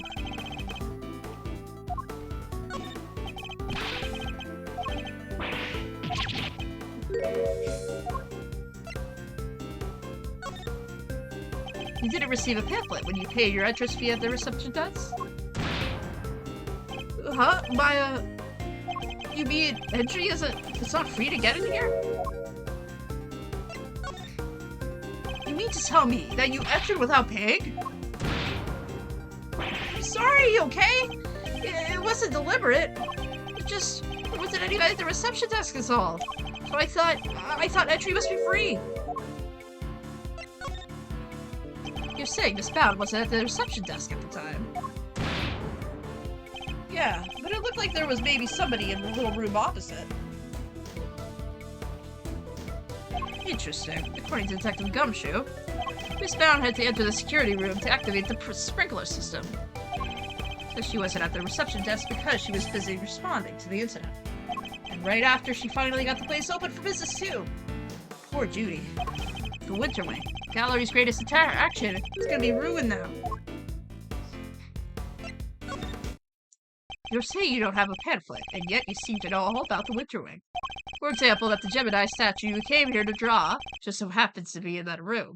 Therefore, it was your intention to visit the Winter Wing all along, wasn't it? How? How did you get me again? Fine, you're right. I came here for the Gemini statue. And yeah, I came here to visit the Winter Wing. I won't deny it. Larry's not one to confess so easily. Then again, he's always managed to surprise me in unusual ways. Let's see what more he can tell us about the Winter Wing. I expect even Larry has found his feet a little by now. I'll have to watch his reactions more carefully and see what information I can glean from him. I'm done with you, go home! That's it, I'm done with you, Larry, go home! You sure? I mean, I'll totally leave if that's cool. I was just thinking of dropping by Lulu's anyhow. No, wait, I did it. My mistake. Seriously, Edgy, I think it's about time you started taking responsibility for the stuff you say, don't you? Ugh, scolded by Larry! Forgive me. Do you mind giving me just a little more of your time? I have to, I guess. If you could, to deal with a free dinner? Very well. So be more careful with what I say. That was worth it. That was so worth it. Larry, be honest. You enter the Winter Wing? What is that? Is that suspicion I see in your eyes? I tried to get in there, sure, but... You tried to get in, but you couldn't? Yeah, exactly. I wanted to get in there, but... The guy just came out and fell to the ground, and... Like I said, it was all pretty shocking. So you weren't able to enter the Winter Wing because the victim emerged and collapsed in front of you? Yeah, he came out of the Winter Wing door and then down he went. But wasn't the Autumn Wing the one the victim came out of? That stupid poison gas hadn't never happened. I'd be in there happily sketching away right now. Larry seems to have the Autumn and Winter Wings mixed up. Regardless, it seems like his aim was really to make a sketch of one of the statues. This could be a useful clue. What did you see in the Winter Wing, Larry? You don't let up, do you? I told you I didn't see anything. Galleries are nice and all, but I kind of changed my mind once I got here. I'm gonna go meet my girlfriend instead. I think it's time to deploy my clue. So what became of your sketch? Didn't you say you came here to make a sketch of one of the statues for your girlfriend? You gave up that a little easily, didn't you? Surely you saw something even if you're distracted by the victim's collapse. Well, I did not see something. But that doesn't mean I did see something totally terrifying either, does it?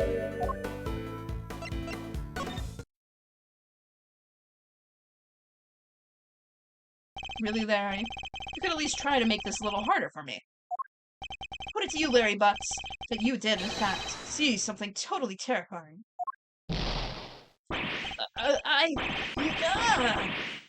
How do you do it, Edgy? Are you some kind of mind reader? Fine, I guess there's no point trying to keep it a secret any longer. I'm not sure there's much point in you trying to keep any secrets, given your track record. It wasn't exactly the most edifying use of my time, but that's checkmate.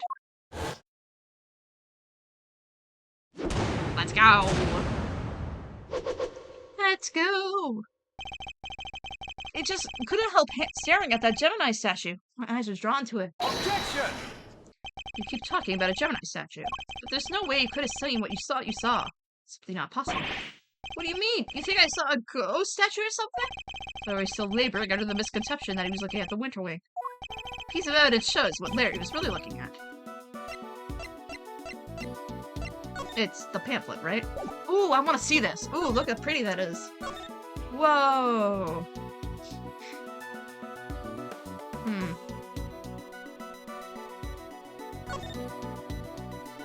Oh, that's a beautiful, beautiful render. Take that! Take a good look at this pamphlet. The Autumn Wing features sculptures depicting Capricorn, Aquarius, Pisces, and Aries. Not only that, but I've seen the statue depicting Gemini in the Winter Wing for myself. Which means that whatever you saw can't have been the statue of Gemini. Does that make sense? Why is he not more surprised by that? It seems pretty weird now that I think about it. One of the two people did look like a goddess. The other stuff, I guess that wasn't my imagination either. Other stuff? You're interested in it too, aren't you, Edgy? Great, let me show you. Show me what exactly? Drew a picture of it all. Got the whole scene down exactly as I saw it. But I'm still not confident in my work, so, well, I want to see. Really? Alright, here. Right. What on earth? It's grotesque. You're trying to tell me that the statue was crying tears of blood. I have to say, Clarice, it's pretty scary. Right? Because it was scary. It's supposed to be a statue of a Gemini, but it up and turned into a goddess right before my eyes. God, he was a really good artist. It freaked me out so bad, I screamed out loud. So he wasn't reacting to the victim collapsing in front of him after all. Wait, when you say it turned into a goddess, what do you mean exactly? What do you mean? What do you mean? What do you mean? The bottom half was suddenly a fish. That's what I mean. Is it Gemini for like May to June? I think so.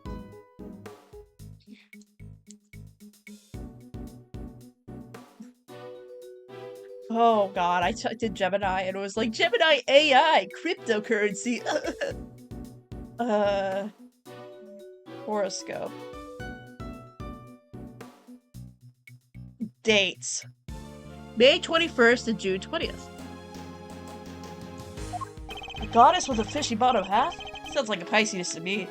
Heard it's all based on this legend of a goddess and it's her son turning into a fish and escaping some baddie. Wow, really? I thought Pisces was just two plain old fish.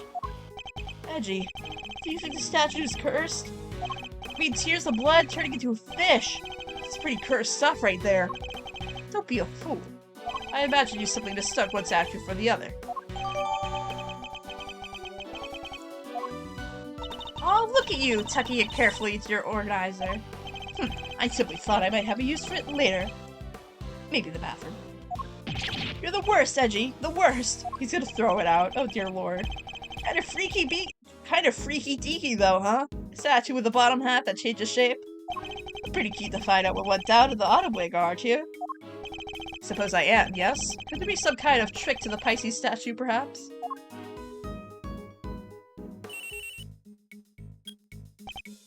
Yes, Edra speaking. Just about done in here, sir. There's no danger from the gas anymore. You can come in now. Thanks. Good work, Detective. Seems like I'm finally safe to enter the Autumn Wing. The good detective sure has impeccable timing. Come on, let's go take a look. I want to see this Pisces statue. You going in there, Kay? Maybe I should come in too. Did you really think I was going to leave you out here on your own? I know better than that. Alright everyone, to the Autumn Wing. Here we are at last, and it really does look a lot like the Winter Wing. Glad you could make it. Oh, hey there. You're, Harry, was it? Good to see you here. No, for the last time. The name's Larice Donham. Detective, your report, if you don't mind. Yes, sir. Okay, so first off, I found the blowtorch. The nozzle was still warm when I found it, so I guess it was used pretty recently. Was somebody using it to heat something? Possible ban evader. Wow. Crazy. I'm gonna ban you. Get out of here, you little shits. I don't want to be famous. I want to be mid as hell.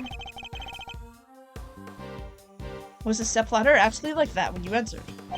Yeah, guess it was used by whoever let out the gas. The gas was inside the case until somebody opened the lid. Is that so? Pisces statue. Huh? You're sure up your constellations, sir. You know what one of the other cases is, too? It's to the Autumn Wing, so I imagine it should be the Capricorn. Guess there's no fooling you, sir. Thought it was supposed to be the Taurus. This weird cloth that's draped around it kind of tripped me up. Isn't the piece of Lugo's cloth from way back when? What's it doing here? Now we have evidence from the I-7 incident, too. Yeah. Taking a look around.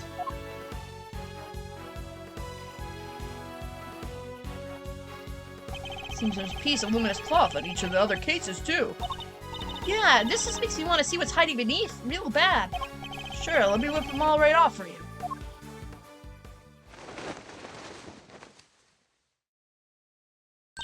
Wow, they're beautiful! Oh, they are beautiful. So the transformation Larry witnessed could have been the moment where the cloth around the Pisces statue's lower half fell away. See, Edgy? See? I wasn't imagining things, and I wasn't mistaken. Listen, Mazzer, I think we can agree this room is fishier than a bucket of fish. My hunch is that somebody deliberately tried to make this room just like the Winter Wing. Yes, I was thinking exactly the same thing. They even covered the statues up in just such a way to make them look similar. With a cloth over the bottom half, the Pisces and the Gemini statue look almost the same. Ditto for Capricorn. Cover his bottom half up, and it looks pretty much like the Taurus. The other two can't be fixed as easily, so covering up their cases completely was only the answer. So somebody went to some lengths to disguise the Autumn Wing as the Winter Wing. I'd say we need to take a closer look at things in here, wouldn't you, Fender? Hold it? Sebby! Mr. Winter and Judge Gavelle. Hi, Sebby. Hi, Judge Gavelle. Oh, what the heck are you guys doing here? You're the last thing I need. This is my senior year. Mr. Edgeworth, it seems I have failed in my duty yet again. I pray one day that to make you see that your presence is not required at every crime scene. Gah. And that co-opting the good detective for your own ends is neither right nor good. I will have to give serious consideration as to how the goddess of justice would have me judge you. You get it all wrong. It was me who asked Mr. Edgeworth for help, not the other way around. It was? Well, then you know what that means, Detective Flatfoot. Oh, you mean? Exactly. Your, salary check is taking a hit. Bet you're looking forward to that payday now. I always wanted to say that. Man, getting a wage cut from you of all people. Not so fast, Mr. Winter. I was simply assisting with the police investigation as a witness and a bystander. Detective Gumshoe is entirely in his right. Oh, he is, huh? So you're saying I should give him a bonus instead? That's not what I'm saying at all. Hey, I wouldn't mind a little salary bump. Your compassion and generosity are truly heartwarming, Eustace. But we must take into account the past transgressions while making judgments that concern the future. And I hereby judge Mr. Edgeworth and his associates unfit to tread the hollow grounds of this scene. What? But we all just got here. The goddess of justice has conferred her blessings on the Eustace and Eustace alone. By which you mean, this is Mr. Winter's case. That's exactly what she means. It's time for a warm-up to get off the stage. After all, I saw this one already. I have a suspect lined up and everything. What do you say? A suspect already? Who? Who else but your artist friend over there? Huh? Me? Me? What's going on, Edgy? Your guess is as good as mine. I can't even begin to imagine how the boy's mind works. It's surprising that you lack the attitude to understand the winning mindset. Lack the attitude? Something tells me he doesn't know the real winning turn of phrase. Well put, Eustace. Mr. Edgeworth does indeed lack a certain aptitude. Yeah, exactly. Where's your attitude, smart guy? Wow, he's totally shameless. Underestimate my informative gathering skills at your own peril. Before we came here, we dropped by the medical room to ask the doctor there a few questions. And he told me where the poison gas came from. And where might that have been? It was, it's this chemical you find everywhere. Can't think of the name just now, though. Wait, there a second. Let me call him real quick. Oh my god, is this gonna be the name reveal? Perhaps I can answer your question while Eustace is over on the telephone. Why let him make the call if you know the answer? Oh my god, we have so many Bannovators. Get the hell out of here. I'm not buying any of your cheap, stupid little viewers. Or cheap, stupid little views. The gas was made by mixing two specific chemicals. Obquinum and asphyxium. Those are so much more lame than normalium and fatalium. This is so sad. Obquinum and asphyxium? I mean, I get asphyxium, I understand what that is, but obquinum? That is so boring. What kind of chemicals are they? Obquinum is a red liquid used in every sort of everyday products. Painted dishwashing liquids among various others. On its own, it's entirely benign. So this is something anyone could get their hands on. Precisely, but the same cannot be said for asphyxium. That does sound nasty. What's it used for? It's the main ingredient in a product called Infesticide Ultra. It's a pure red in color, and it's unavailable to the average consumer. In fact, it is nigh impossible for members of the public to obtain it here in this country.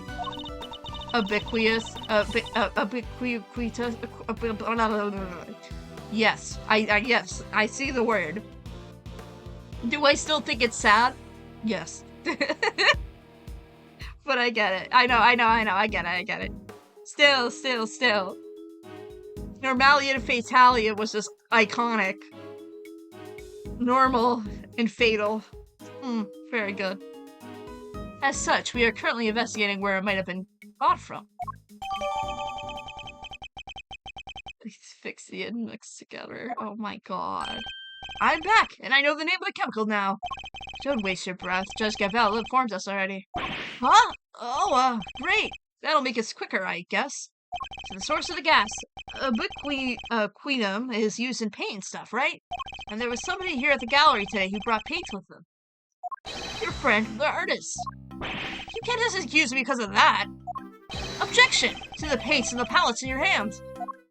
Edgy, is Skid okay? He seems a little...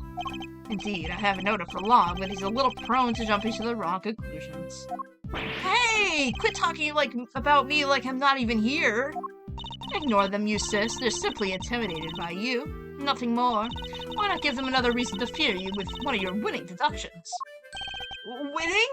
Yeah, good idea. Get a load of this, losers! God, I love you so much. Eustace, you're so funny.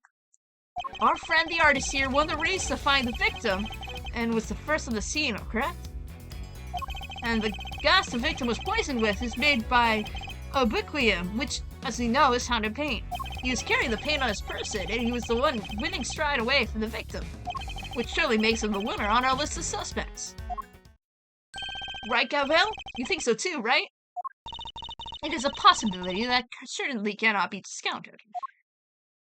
Well, would the artist like to share his version of the events? Did you leave red paint at the scene of the crime? Or something more sinister? The catalyst for a cloud of toxic gas, perhaps? I think I might have left my heart there, you know? And you might have picked it up.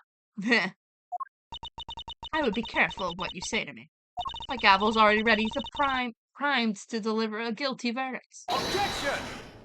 Ignore him, please, Your Honor. It's for the best. Objection! Quit stalling. You can't hide away from. You can't run away from the fact that my reasoning is flawless. So admit defeat and crawl out of here with your tails between your legs, 'cause I win. Huh, I have better things to do than pick holes in your faulty logic. But I don't suppose I have much choice.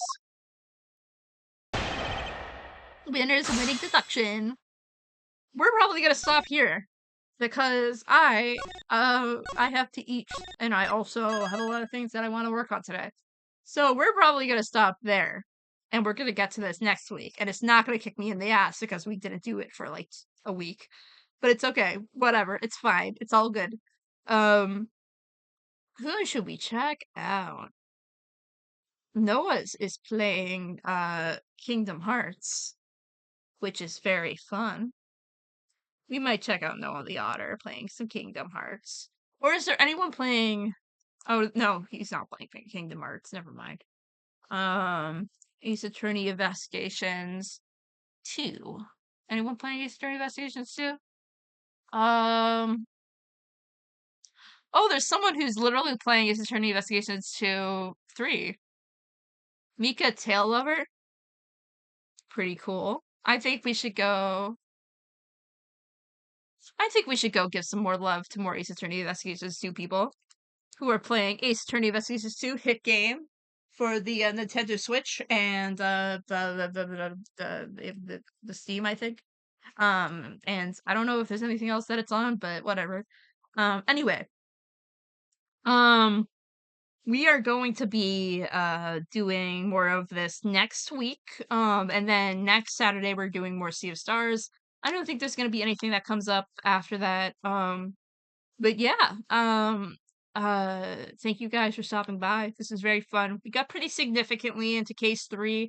Case 3 is such a long case, which is literally my only gripe with it. I wish it wasn't as long as it is. But it's not a bad case. I still love it dearly. It's just a long one. Yeah, we're gonna get deeper into case 3. I don't think we're gonna get to case 4, but we'll see how far we get. Anyway, have a wonderful rest of your night and evenings. I'll see you guys around, and bye!